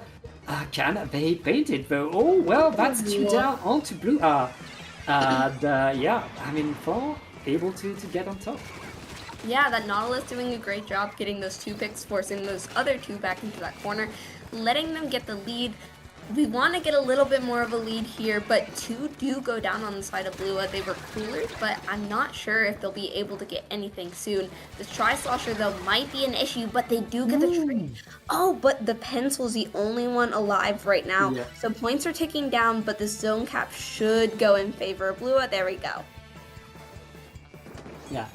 And right now, Blua are on top of the zone, fighting to keep it. They just lost their zap, but all of chat is absolutely changing for them, trying to keep them alive. It's not enough. Flan are in control of the zone, taking it and pushing Blua away. The tri-slasher able to maintain themselves thanks to the screen, dodging the splashdown. Beautiful moves right there, still in that fight, and getting an assist splat on the knot. Yeah, that slosher did a really good job cleaning up, because we saw earlier, if you just let this tri-slosher stay, they can put out massive damage, and they're a massive annoyance. That slosher making the good decision to jump out here with their strikes, and the points are ticking down for Blua, and they will be going to their actual points here, but the strikes are ready, and they do have missiles up too, so this should be the perfect time to cap. they're able to get that cap, but no, they are not, because 3 go down on the side of Blua, and now the zone is capped on the side of Blua, and points are taking down. Yeah, that's big control for Blua right now. Flan needs to mount a push, and they don't have that much time to do so. The missiles are going to find everybody, though. That could allow the team to coordinate well. Going onto the zone. Blua is there to punish them as they're running in, though. 2 down onto Flan. Flan needs to paint these strikes. Need to get the zone right there. They're not enough, Mary. And Blua, right now, still on top of it. No penalty applied. Oh, it's oh my gosh! We are going to need a miracle right here from Flan, but no, we do not have a miracle. Blua takes the game and puts it 2-0 for the set, which I believe this set's a best of 3, so that win should go to Blua now. Blua were getting the victory. 2-0 are going to move forward and get their spot in the lower bracket finals. That was well played by Flan, but in the end they were not solid enough to stop the advance of Blua. Yeah, really good showing by both teams, but unfortunately, it was not enough, so Blua takes that set, and we are going to go on a break before we come back with our next, even more exciting set.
Okay. Uh, Here we we- are. We are here. Yeah. I'm sorry. That's With it. Yeah. Triton-Cup 115, we have Distinct versus Blua, and we are going straight into this pack. Can you tell me what I'm seeing from these teams? Well, you are seeing a UK showdown. Distinct, one of these established UK teams. Blue are UK top players, so they're ready to fight. They know exactly what to expect from each other. And yeah, the game is already going in with Distinct. I believe our colors are inverted. Distinct is in blue, defending as much as they can, trying to get back on the zone. Tiger getting the bubbler on top of the zone will give control to Distinct. Yeah, these, like you said, are both titans, incredible teams, and it's so exciting to see them fight it out. As we see that Hammer does get that pick on the roller, looking like the zone is going in favor of them, and Distinct is pushed back. They have the lead for the moment, but strikes are coming out, so this might be able to give them the positioning to move back in. Yes, it does. They get the zone again, and we see this T-Tech going up to displace that E-Leader and doing a really good job of just displacing, but one goes down behind, so I'm not sure what they quite went down to. Yeah, and right now, very nice punish by Afro right there to really control the zone furthermore by Distinct. Distinct has a lot of blue around, and blue who are used to be the aggressive team, the winning team. Now they're forced to wait to prepare a push together as the strikes are forcing them to dance around before they can get to the zone, Mary. Yeah, the strikes doing a beautiful job of displacing the members of Blua, but they have strikes coming out in return. Afro is able to get that kill on Mesmerizer there, but does go down in return, so, you know, equal stuff. And points are currently ticking down as this bow is doing a really good job keeping the members of Blua backed up. But the E-Leader does get the pick on the bow, so I don't know, that might be able to give them the room to get this lead change, but... And the hammer gets canceled immediately. I was going to say if the hammer has anything to say about it, but no, the hammer doesn't have anything to say about it, and this is a lead change for us, Pat. Yeah, the lead is now for Blue, but Distinct offering all of their specials onto the zone to retake control, to be back in this game. We're only halfway through the game, more to come, of course, as Distinct has taken back control right there, but Blue are still around, are still ready to counter push, and they're already punishing the mini, forcing their way forward as they are repainting the zone. Yeah, doing a beautiful job punishing these members of Distinct. They should be able to push up into their elbow here, but they do want to be careful about that roller. They never know where that roller might be hiding, so that roller is that mysterious X factor here. But we see that bubble come out, so they are able to push up here, and those jumps and those strikes, using everything they can to get into zone, and two do go down on the side of Blua, but I don't know, they do not have their specials here anymore. They're going to have to work really hard on their their splats here to be able to get enough momentum to have a lead change here, Pat. Yeah, right now the fight is raging left and right, but it looks like Distinct has a few more players left on the ground. They're gonna get the lead, and Blua suddenly needs these strikes to hit the mark to paint the zone. They're applying penalty. That is enough. That will allow them to come back in, but with the bubbler and the jumps, Distinct will be able to respawn to get back into that fight. We're in the last minute, Mary, and it's Distinct that's on top in the score. Yeah, that's what Distinct needed. They needed to get that lead so that they could use their specials to react really well. We do see a trade going down, and these strikes are being popped, I think, in opposition of that roller that's striking somewhere. But I don't know, I'm not sure if these specials are doing much on the side of Blua, as it looks like they're a little bit panicking, as Distinct is letting them kind of play into their hand and just keep the zone in contention right now. Yeah, but the zone is yellow for now. Blue able to keep themselves in the game, reapplying penalty, painting a bit, but Distinct has the zone taken over again. The hammer coming in, allowing Blua to create some space, but some space is not all the space right now. They need to win this next fight. Only a few seconds left. Distinct throwing more ink at the zone, and that's going to be enough. Keeping it neutral will allow Distinct to get game number 1. Yeah, Blua looked like they had the lead there for the early parts of the game, but Distinct really had a beautiful showing, just keeping that zone and keeping control. And it felt like once they got that lead shift, they never gave Blua a chance to have control of that zone. Like, Blua would try to come in, they'd get cap, but a few seconds later, Distinct would get cap back. Yeah. They've always had a presence in mid.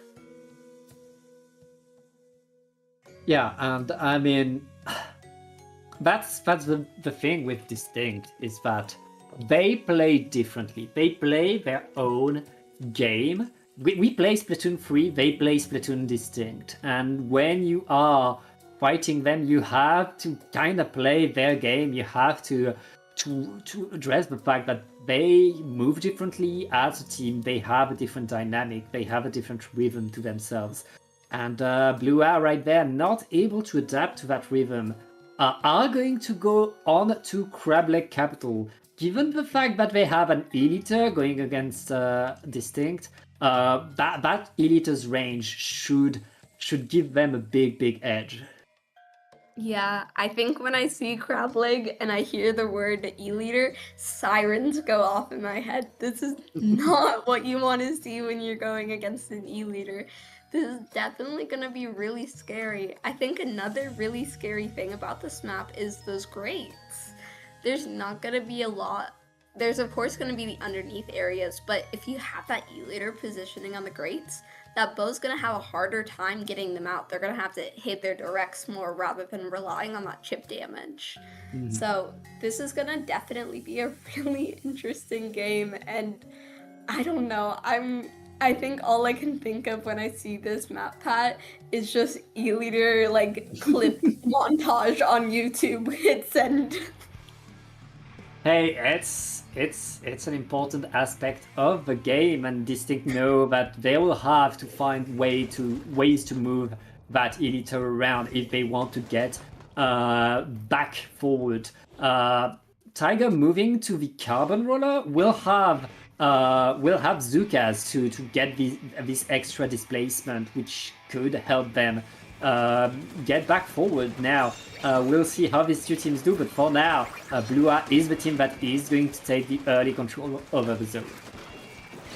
Yeah, right now it looks like early lead going in favor of Blua, like you said, but Distinct making their presence known, having that zone painted, and they're getting that cap themselves, pushing back the members of Blua. And it looks like the members of Blua currently are a little bit staggered, but they do get two picks there, forcing two members back in that corner, and it's just that decap in that corner over there. So they're going to need a miracle.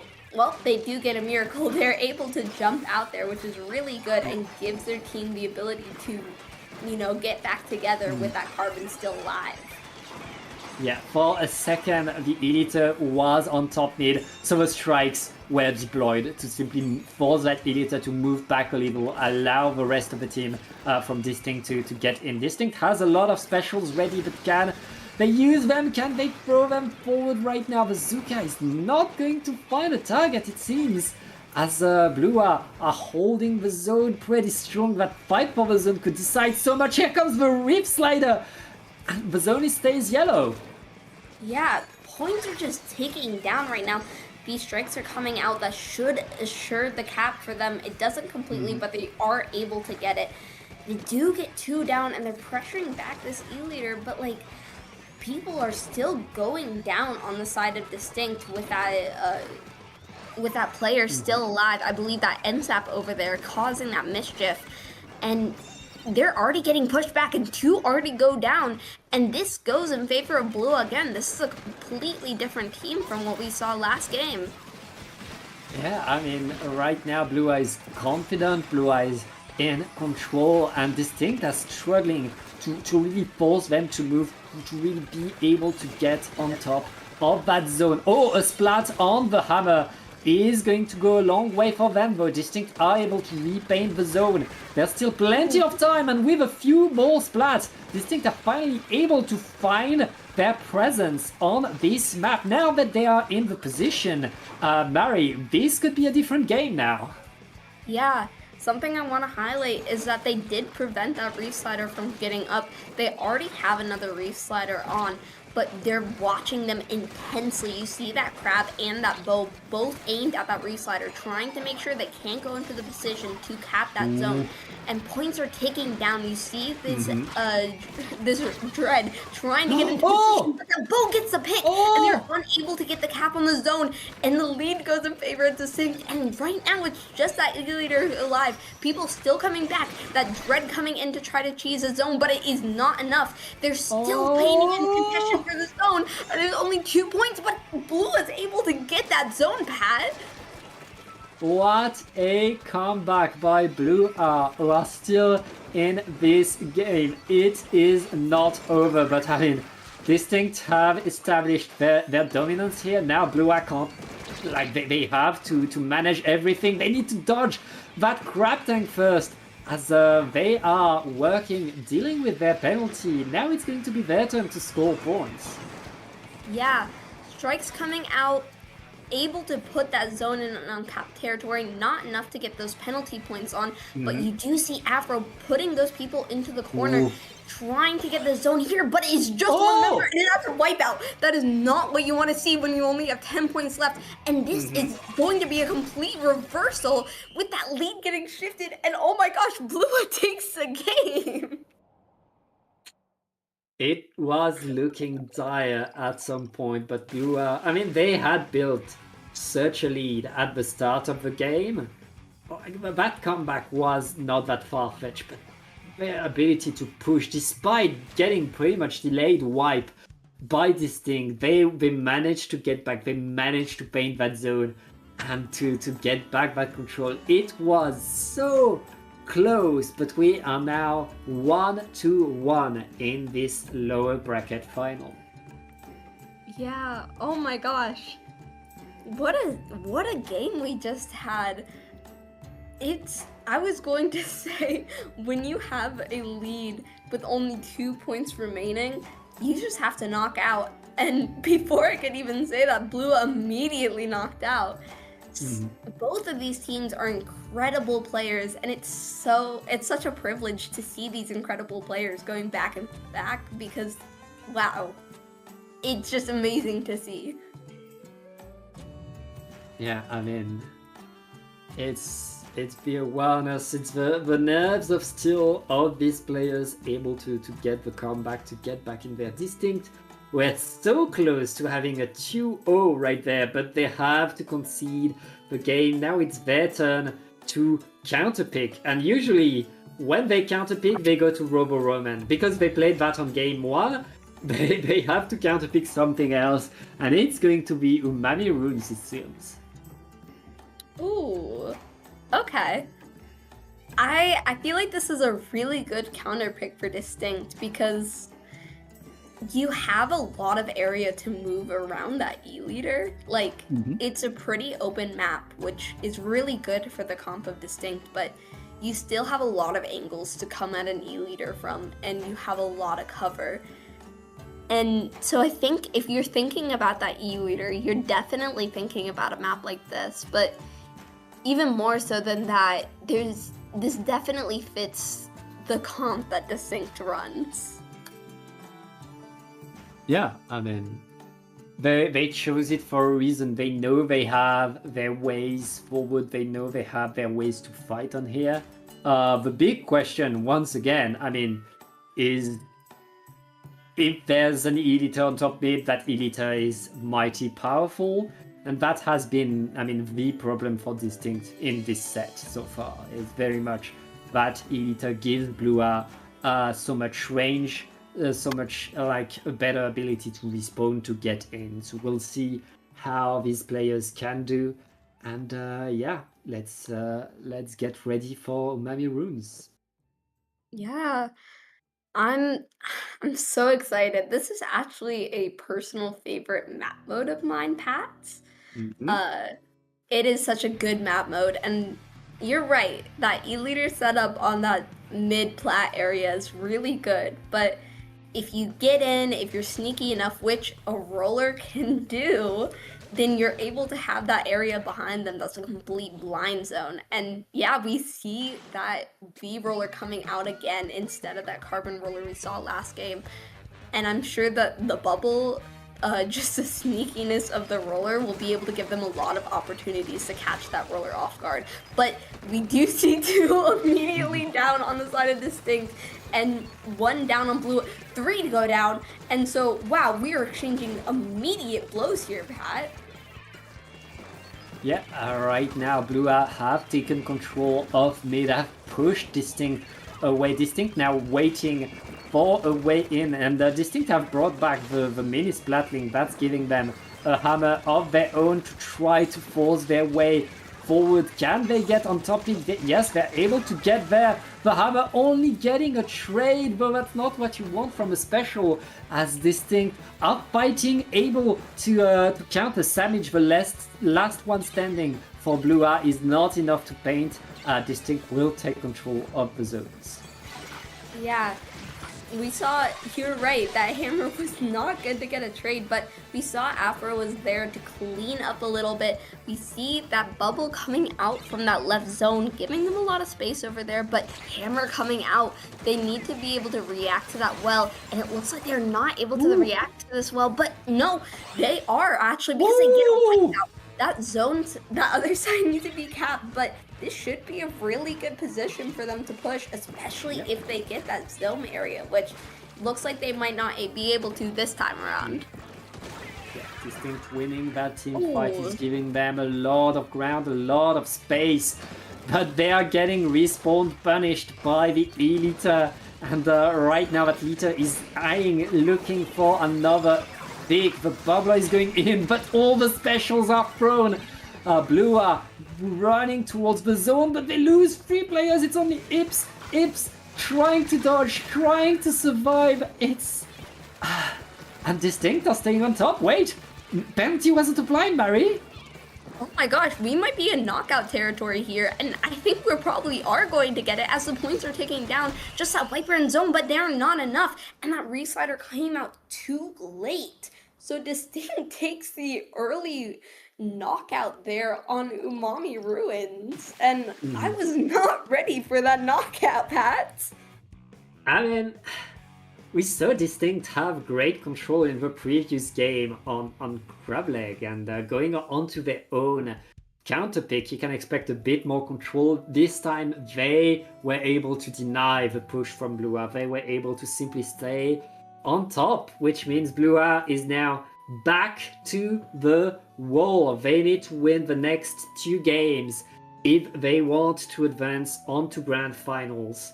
And yeah, they have chosen to pick Museum d'Alfonsino. We'll see how they're able to do there. Oh, I'm having flashbacks to Crab Lake here, Pat. This is one of the E-liter maps. If you want to say that Crab Lake is a E-liter map, this is the, in all caps, E-liter map. If you were worried about E-liter and you see this map mode, you're running for the hills at this point, because, wow, just the infinite range that they have plus the openness of mid. How can you move around in this map mode against an E-liter, Pat? I mean, this is a great E-liter map, and I fully agree with that. This can also be an edge camping map. And when you have a good roller on your team, that roller can go under the ledges and absolutely ruin days. Absolutely ruin days. So, like, if Distinct manage to find the right positions, they could really make a lot of points, get one of these big pushes that we know they like to get. Okay, I see your point. Right now, we're all in mid. Afro does go down on that side over there, so Blue is probably going to get this early cap here as the members of Distinct are stuck back there. And the roller does get punished. That's not a good look so far. But right now, that mini stuck back there. You do have 2 specials online, and the mini makes that good jump out. Probably gonna hammer here in a second when they're in the good position too. But this is a very knockout heavy map. This is a really lockout heavy map. It's a little worrisome to see 2 people go down this early in this game. Yeah. I mean, Distinct right now regrouping, waiting for an opportunity, but they need to keep their players, they need to go forward. The hammer is thrown instantly at mid, not finding a splat. Splat could cost them a lot. 30 ticks left already. Blue wants to speedrun this game, and they just get the triple right there. If they manage to keep the zone their color, there's nothing to stop them now. What is this game? Oh my gosh, this could be an immediate knockout on the side of Blue, an immediate 1-0, and we have 10 points remaining right now. That leader's camping that left spot. Well, 2 go down on the side of Stink, and the points are all down. Oh my gosh, there was a 100-0 lockout. I mean, these 2 teams are very smart when they do counterpick. Like, they know their strength, they know their opponent's weaknesses, and they know how to play off of them. Which means we are going to a game number 5. Distinct had a bit of an edge because they get to decide the map. And the map is going to be Barnacle and Dime. Okay.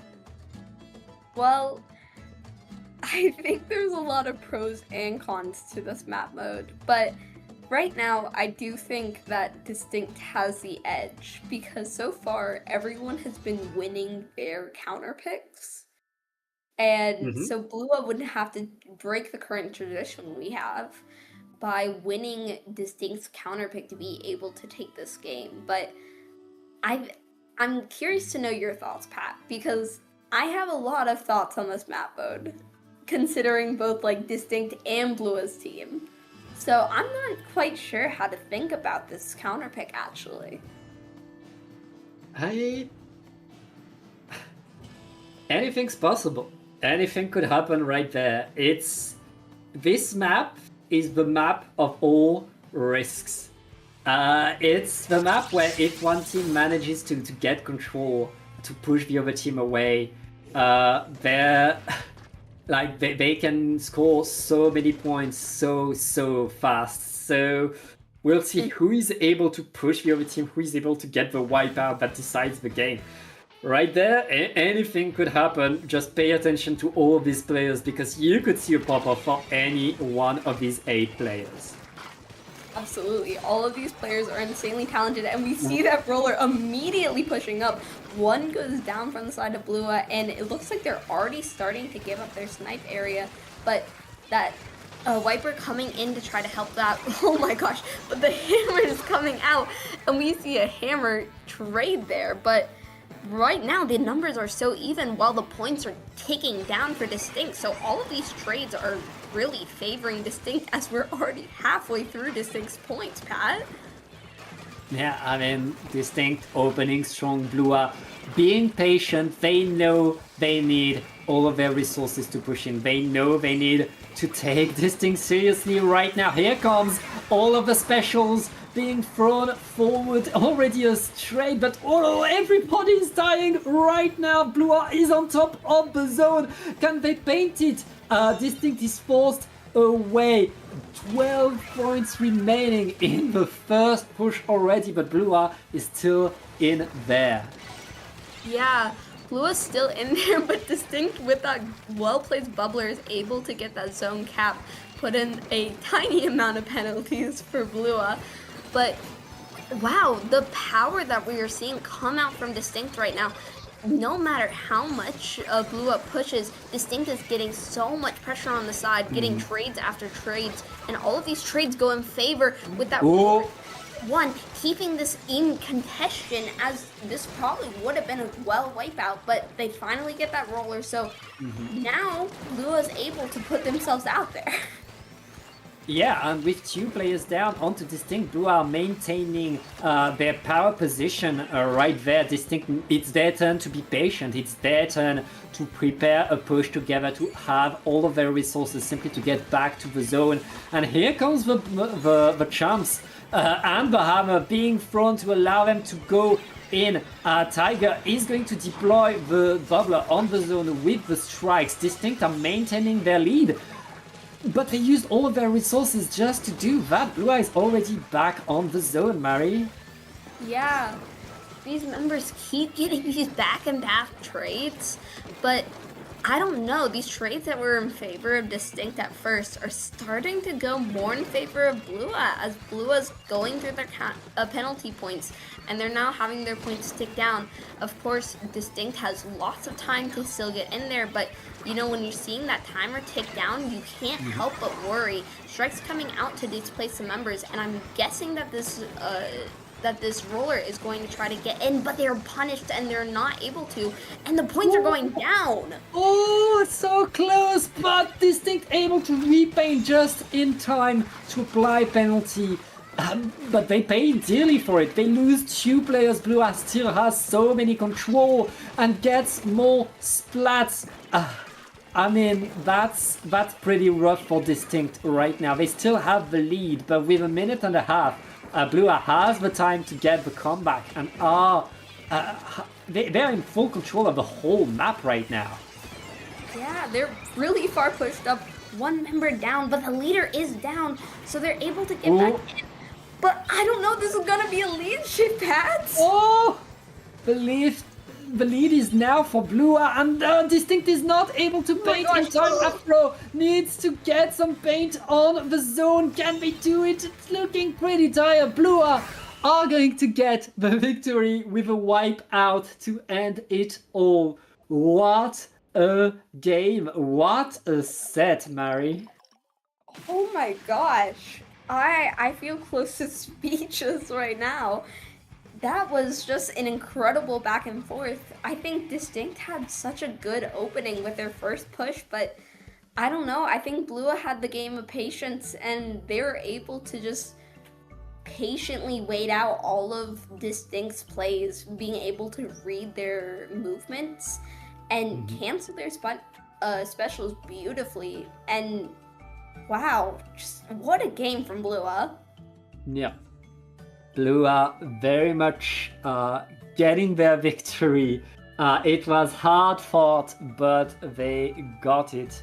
And now we are going to go on to grand finals. Blue Eye will meet, of course, Paris Saint-Glefus for the final set of this tournament right after this break.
And welcome back! We had a long break because one of our players had a bit of technical issues, but it seems like it's getting sorted out. I am Pat here with Mary, ready to watch the grand finals of this Triton-Cup 116. Mary, how are you right now? I am doing great, Pat. I'm so excited for this grand finals. We are going to start out on Zones Ramen, a super exciting map that we saw in our last set, and we had a wonderful game on this map mode. Plus, I actually really like this map mode, so I'm really excited to see it. We did just see Blua, but I haven't seen the other team yet, so I'm not sure what quite to expect from them. Well, you're in for a treat. PSG is very much a great French team, able to move very fast, to do so much, very aggro comp. And yeah, well, you'll see exactly right now because the game is starting. Yeah, we're getting off to a great start so far. No one has gone down. It looks like everyone's prioritizing paint. We see that cooler being popped on the side as Blua, so probably going to give them some pressure, but no, PSG is the one getting 2 down, which Blua able to get in return, and it's just that edit there, but they do get punished by that E-leader, so this first cap should be going in favor of Blua if the members of PSG have anything to say about it. Everybody from PSG got splatted, but they still managed to respond so fast and get back in the right positions that this is still a close fight for the zone. Once again, the Blue are able to win the fight once more to this time make sure they take the control. And now it's all a matter of can they push forward, can they get to that elbow and deny the next push from PSG. Yeah, they're all set up in beautiful spots here. Sam doing a good job holding back those members with the Sasha, but here we go. PSG able to get it at cap once again, but the leader getting the immediate splat there. And the strikes coming back out. That's probably going to be able to give them the cap again, but no. They do punish that Viper over there, popping hammer. That could have been disastrous, but Blua getting capped once again. Yeah, right now Blue are able to maintain their control over the zone. A small penalty was applied, but they don't mind. The strikes are thrown by PSG, but PSG lost 2 players right now. They'll have trouble following through with the push. Blue Eye stays in control, no penalty left on them, and it's very much on PSG to find a way forward right now. The strikes are flying once more, but can the rest of the team follow? Oh, the double by the hammer, and the hammer is on the hand once more. It's a delayed wipe thanks to the strikes. Oh my gosh, those strikes did an amazing job picking up that last 2 KOs with the hammer miss, but they're already at 20.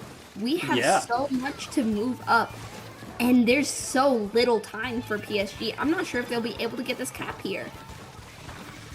Yeah, right now it's pretty rough for PSG. They need to paint only 2 ticks left. If Blue Arc manages to retake control, that would be the game already. Virginia for PSG dancing on the zone, trying to survive, but not able to. Game 1 goes to Blue Arc, who completely dominated that game.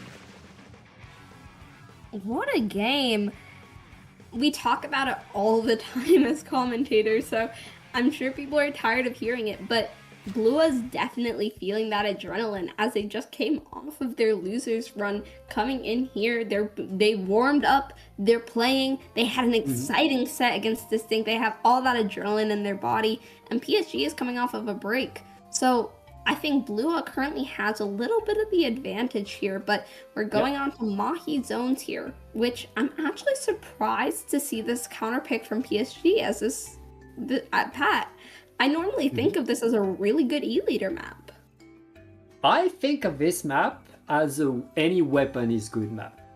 It's a can you fight as a whole team map, and PSG have the perks of being an established team, whereas Blue Eye is a pickup, and that could be what makes the difference there, I think. So like there's, of course, there are good sniping spots, but there are also lots of cover, lots of ways to go around. And yeah, lots of different ways to play. I think PSG very much has a shot to answer what Blue has been doing on this map. Yeah, we're getting right into it. Continuation of our exciting grand finals. And let's see these comps. It doesn't seem like we have any changes from either side right now. So we're going to see more genuine fighting out in mid-pat, which I'm excited to see. Yeah, well, the tiny change of the side of PSG, this is not the same L3. We had the Hammer L3, now it's the Jetpack L3. That is already activating the special, trying to get the Splat across the zone, and able to get a double right there before being sniped by the Elite for Blua. That was a nice opening jetpack right there that is allowing PSG to really take control of the map early. Yeah, what a beautiful jetpack. Super excited to see jetpack on this map. I think this is a really good jetpack map, but we do see one go down from that E-leader taking that really strong position over there on left. And Blua able to give those penalties with those strikes, but two do go down on the side of Blua, so they are having to pay for this, and penalty points are ticking down. So they do have they have some time, but not a ton before points start ticking down in earnest. And two do go down here. Ooh, yeah, a few go down on each side right now. PSG are still in control of the zone. Blue are trying to go in. Ips able to paint with that 2 down onto PSG. Blue are able to get back in this game, finally putting some points on the board. Yeah, really good push in there from Blua, being able to get in there, and they have those specials on board, but that strikes does get canceled, so no more strikes on their side, but two do go down, and the hammer comes out. Oh! What a play by Bluha, who suddenly have full control over the map, and no penalty on themselves. They're on their way to get the lead right now. PSG needs to mount a push with all their specials if they want to get back onto the zone. Yeah, that Viper doing a beautiful job skirmishing over there in the corner, getting two, it looks like, and the points are ticking down. We're at 20 points already, Pat, and I'm not sure if this feels like a repeat of that last game. I'm not sure if they have the ability to get in here as people go down left and right, but the zone's in contention. Oh, and the zone is painted yellow once again. Blua able to get another fast KO against PSG. PSG had a good push, a good hold, but once Blua were on top of the zone, PSG could not push back in. Yeah, I think that's one of the strengths of that E-leader, because when you push into the zone, you have to push into a E-leader's range. And Mesmerizer on the side of Blua is able to hit those shots. We've seen it since the last set. And so when you're pushing into an E-leader and you're pushing into one who hits their shots, yeah, I don't know. I think it's really hard to get into that way. Yeah, I mean, you talked about it before the game, and Elite on this map is a danger. Blue are right there, able to set themselves for victory with a 2-0, but they need a bracket reset. They need to win 2 sets against PSG if they want to be your Triton-Cup champion. PSG are going to switch to Hagglefish Market. I'm not sure, Mary. I'm not sure. This is a good Elite map as well. It's the trap you get into when you go against Leader. Every time you think of a map, it's like, oh wait, but E-Leader's good on this map too. Yep. It's the challenge for PSG. They need to find a counter to that Lita if they want to beat this team, and it's going to be right here, right now on Hagglefish that they need to do it. You don't want to get the bracket reset with a 3-0. That's not a good way to start your grand finals. No, they need to delay this bracket reset as much as possible. prevent it altogether if they can, because they need as much time to get warmed up, because right now they're not the same PSG as we saw earlier. We're seeing that inkjet come out immediately, and we saw this inkjet can be super fatal, and we saw it did get won, but the E-leader did get that trade for them to go down on the side of PSG, and points are taking down, but I am getting flashbacks to that last game right now, Pats. Yeah, I mean, PSG able to get a few early points, but Blue are coming in strong there now on the zone. The strikes could maybe do something, but they don't know. But the hammer is coming to their side. But hammer creating havoc, getting all Plats free down on PSG. I mean, Blue are, once they are in that position, once they find the weakness, they are so dangerous. Yeah, these players are incredible on the side of both teams, but Blue, they're just doing such a good job keeping this hold. That inkjet coming out along the strikes should get that zone cap, but it does not, and the strikes come out in return, keeping that zone capped and immediately punishing that bubble that came out on the side of PSG. Trades are going down on both sides, but finally, PSG is able to get that cap, get those penalty points in, but it does not look like they're able to get full control of the zone, which is what they need to be able to get any points in return. Yeah. And right now, the fight is raging on. PSG able to paint the zone, but lost too many players doing so. Blue is back in control. That's a big penalty on them. That's going to give time to PSG. They'll be able to prepare another push, but it's still Blue in control in front of the zone. Yeah, we see this inkjet ready. We see also that cooler came out, but two do go down, and the penalty points are almost out on the side of Blue. As another one goes down, this inkjet's the only one remaining as the penalty points are done going through. We see the inkjet coming out, trying to displace that leader right here, but you know that Slosher's pushed up all the way into their pat. They're not able to get any momentum here, as we're already down to 10 points on the side of Blue. Yeah, and we're back to a fight for the zone. This time PSG is able to paint it, is able to stay alive in this set. And right now PSG, I mean, they don't have any penalty. They can get in and get some points going, but already Blue is smelling the weaknesses and are running forward. Yeah, that inkjet getting that good cancel on that wiper right there. That was super crucial for them to move anywhere. And they are already at the 35 mark, which that's pretty good. And the points are ticking down. They might be able to get a lead shift, but they have to play for a knockout at this point. But they get the E-leader! What a massive pick!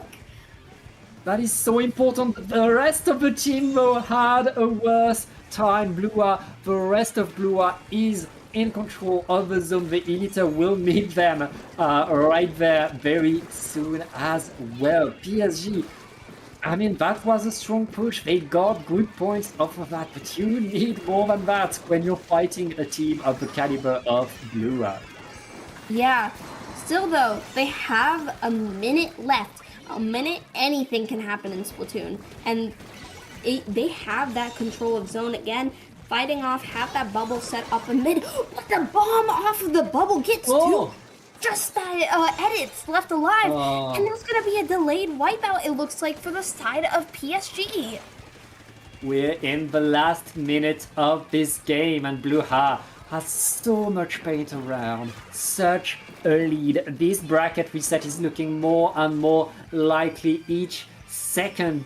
PSG needs to go in. They deploy the bubble very far from the zone. The jetpack is trying to help the way in, but can they paint in time? They don't have much time. The strikes are being thrown right there. They are saving that zone. Oh my gosh. Now they need control. They still only have 20 seconds left. They might have delayed the knockout right here, but there's still little time left for them to be able to get this win here.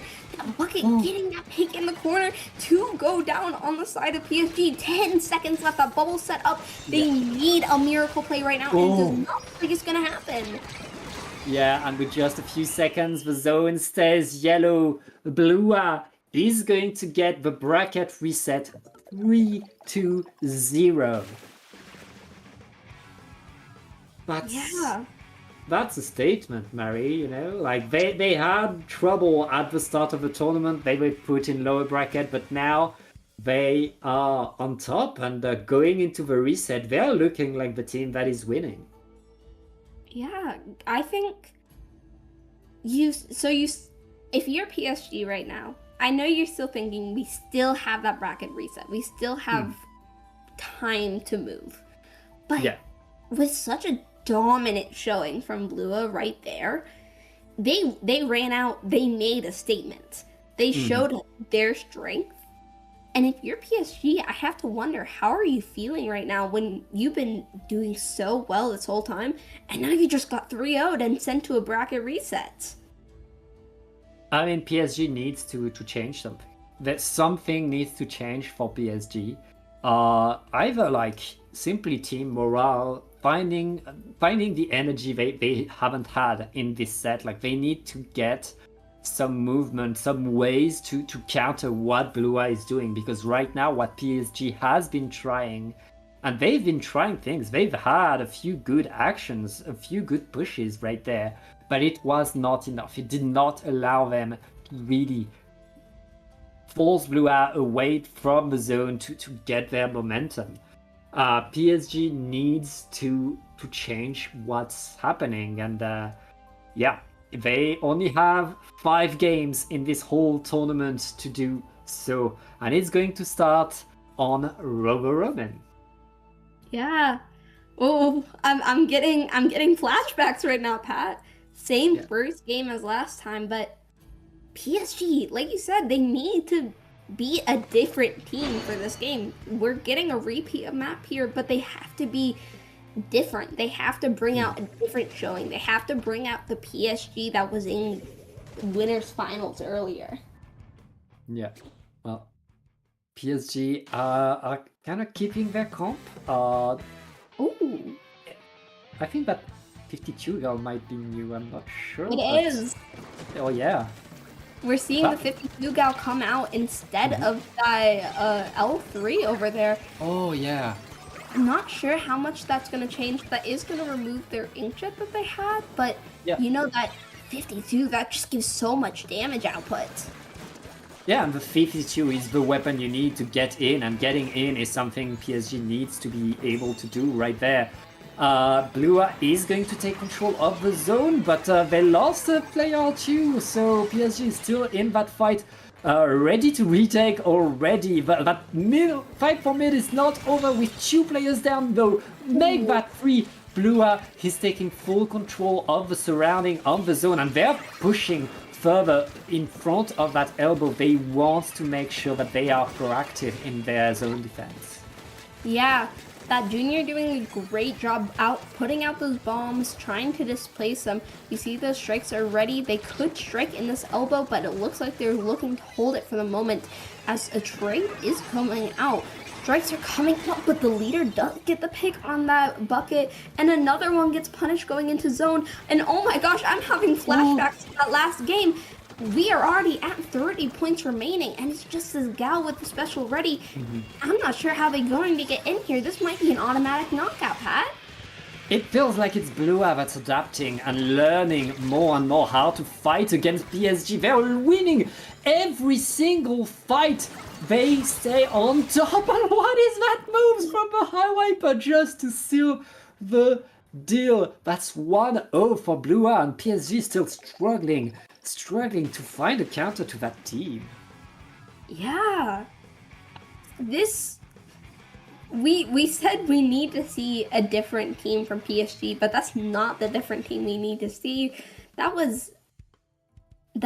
felt like it was a bit down. I wonder how PSG must be feeling, how their mental must be feeling, because that felt like a different showing from the grand finals into this bracket reset. And I mean, starting off your bracket reset with a game like that after a 3-0, I can't imagine how they must be feeling, but they have to fight for their win here, otherwise it's just gonna be a knockout. And wow, flashbacks, Pat! Right off the bat, same map as last time! I mean, these teams, they know what they want to play. They know what they want to play, and we are going back to Mahi Resort. This is a map that has worked for PSG, but it didn't work against Blue R again. PSG needs to change something. I'm not sure. I'm not sure this is the right pick right there for them. They are repeating history, and history was not kind to them. Yeah. I mean, it's one thing to revisit history that you won, but it's another thing to revisit it where you lost. Sometimes you have to move on and choose something else, but I'm not sure. Maybe they have a game plan that we aren't aware of, Pat. Maybe they have an idea. Maybe there's something in the works. We can't give up hope. We need to see that Game 5 bracket reset. Yeah, I mean, PSG getting a bit stubborn. We'll see if they have a surprise. They have something special, if they have learned what Blue Eye was doing there and already have the counter at hand. Will the 52 gal come back? Will it be enough? Blue are not changing a thing. They know it's been working. The L3 is coming back again with Jetpack. So that's the same comp that they had the last time they played on here. Why? Like, PSG, you need to change what you're doing. Flashbacks, Pat. I am having immense flashbacks. Right now, it looks like that leader is looking out. That Viper does go down.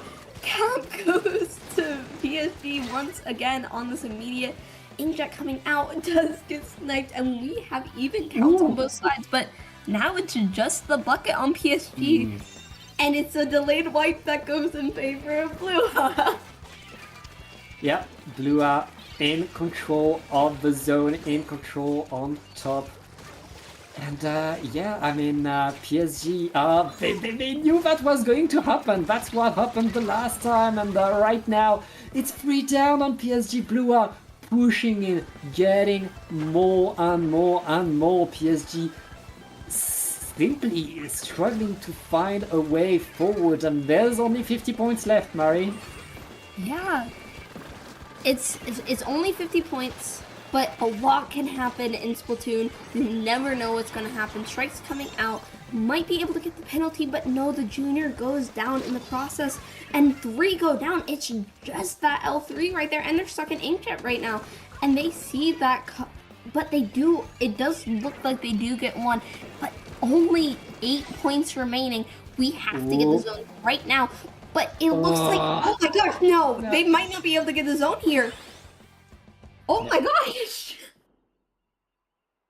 It's the final counter pick for PSG. It's the final counter pick right now. And it's looking not great right there. And PSG needs to change something, needs to do something else, because right now it's not working, and I'm not sure what the solution is. Blue has been so fast, so dominant on every aspect so far. PSG, they're such a good team, like they can do it, but right now they need to talk between them and find something to change. Yeah, all I can think of right now is PSG is such a strong team, but I have to think that I think they're losing the mental battle right now, because Splatoon is such a battle, and it's half Splatoon and it's half mental, but I have to say I am glad that they choose a new map this time with Barnacle Zones. We are not having flashbacks anymore, Pat. We are finally freed from the flashbacks. It's a change. Changing something is good. Yeah. Yeah,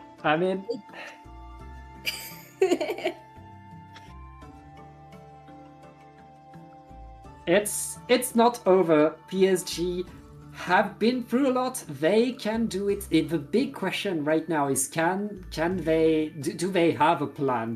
They have something ready? Not just to play their best. They've shown that they were good on all different maps. The big question is can they find the Blua's weaknesses and can they exploit these weaknesses if they want to win this next game? But let's get right in there, Mari.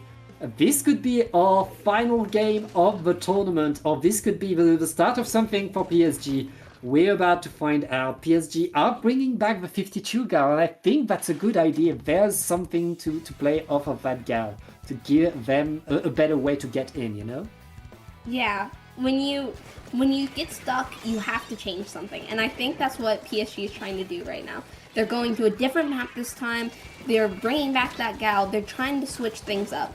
And right now, it looks like it's going pretty well as the first cap goes to them. They set up that bubbler in mid, take a lot of space, and they do manage to penetrate that Viper coming out with that hammer.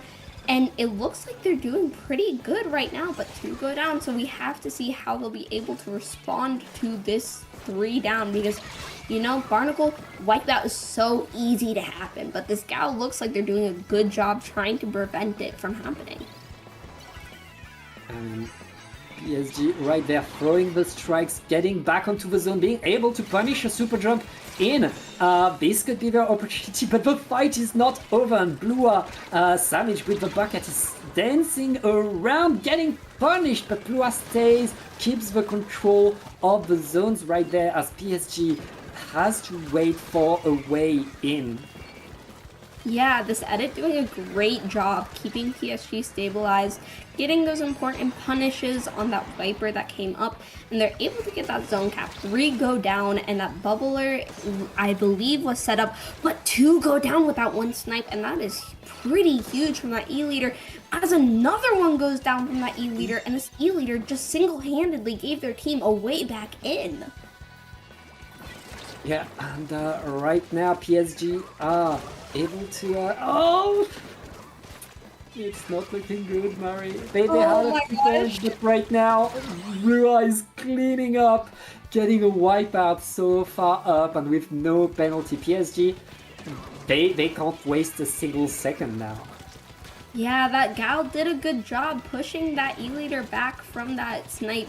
That could be disastrous, but we're at 30 points left. We need to see penalty being put in soon. Otherwise, they're going to have to rely on a knockout. But no, that hammer getting 2 as 10 points remaining. This could be the end of it for PSG. And I believe it is as the knockout happens in favor of Blua. PSG fought hard, but they couldn't get it back. I mean, Blua with the 6-0.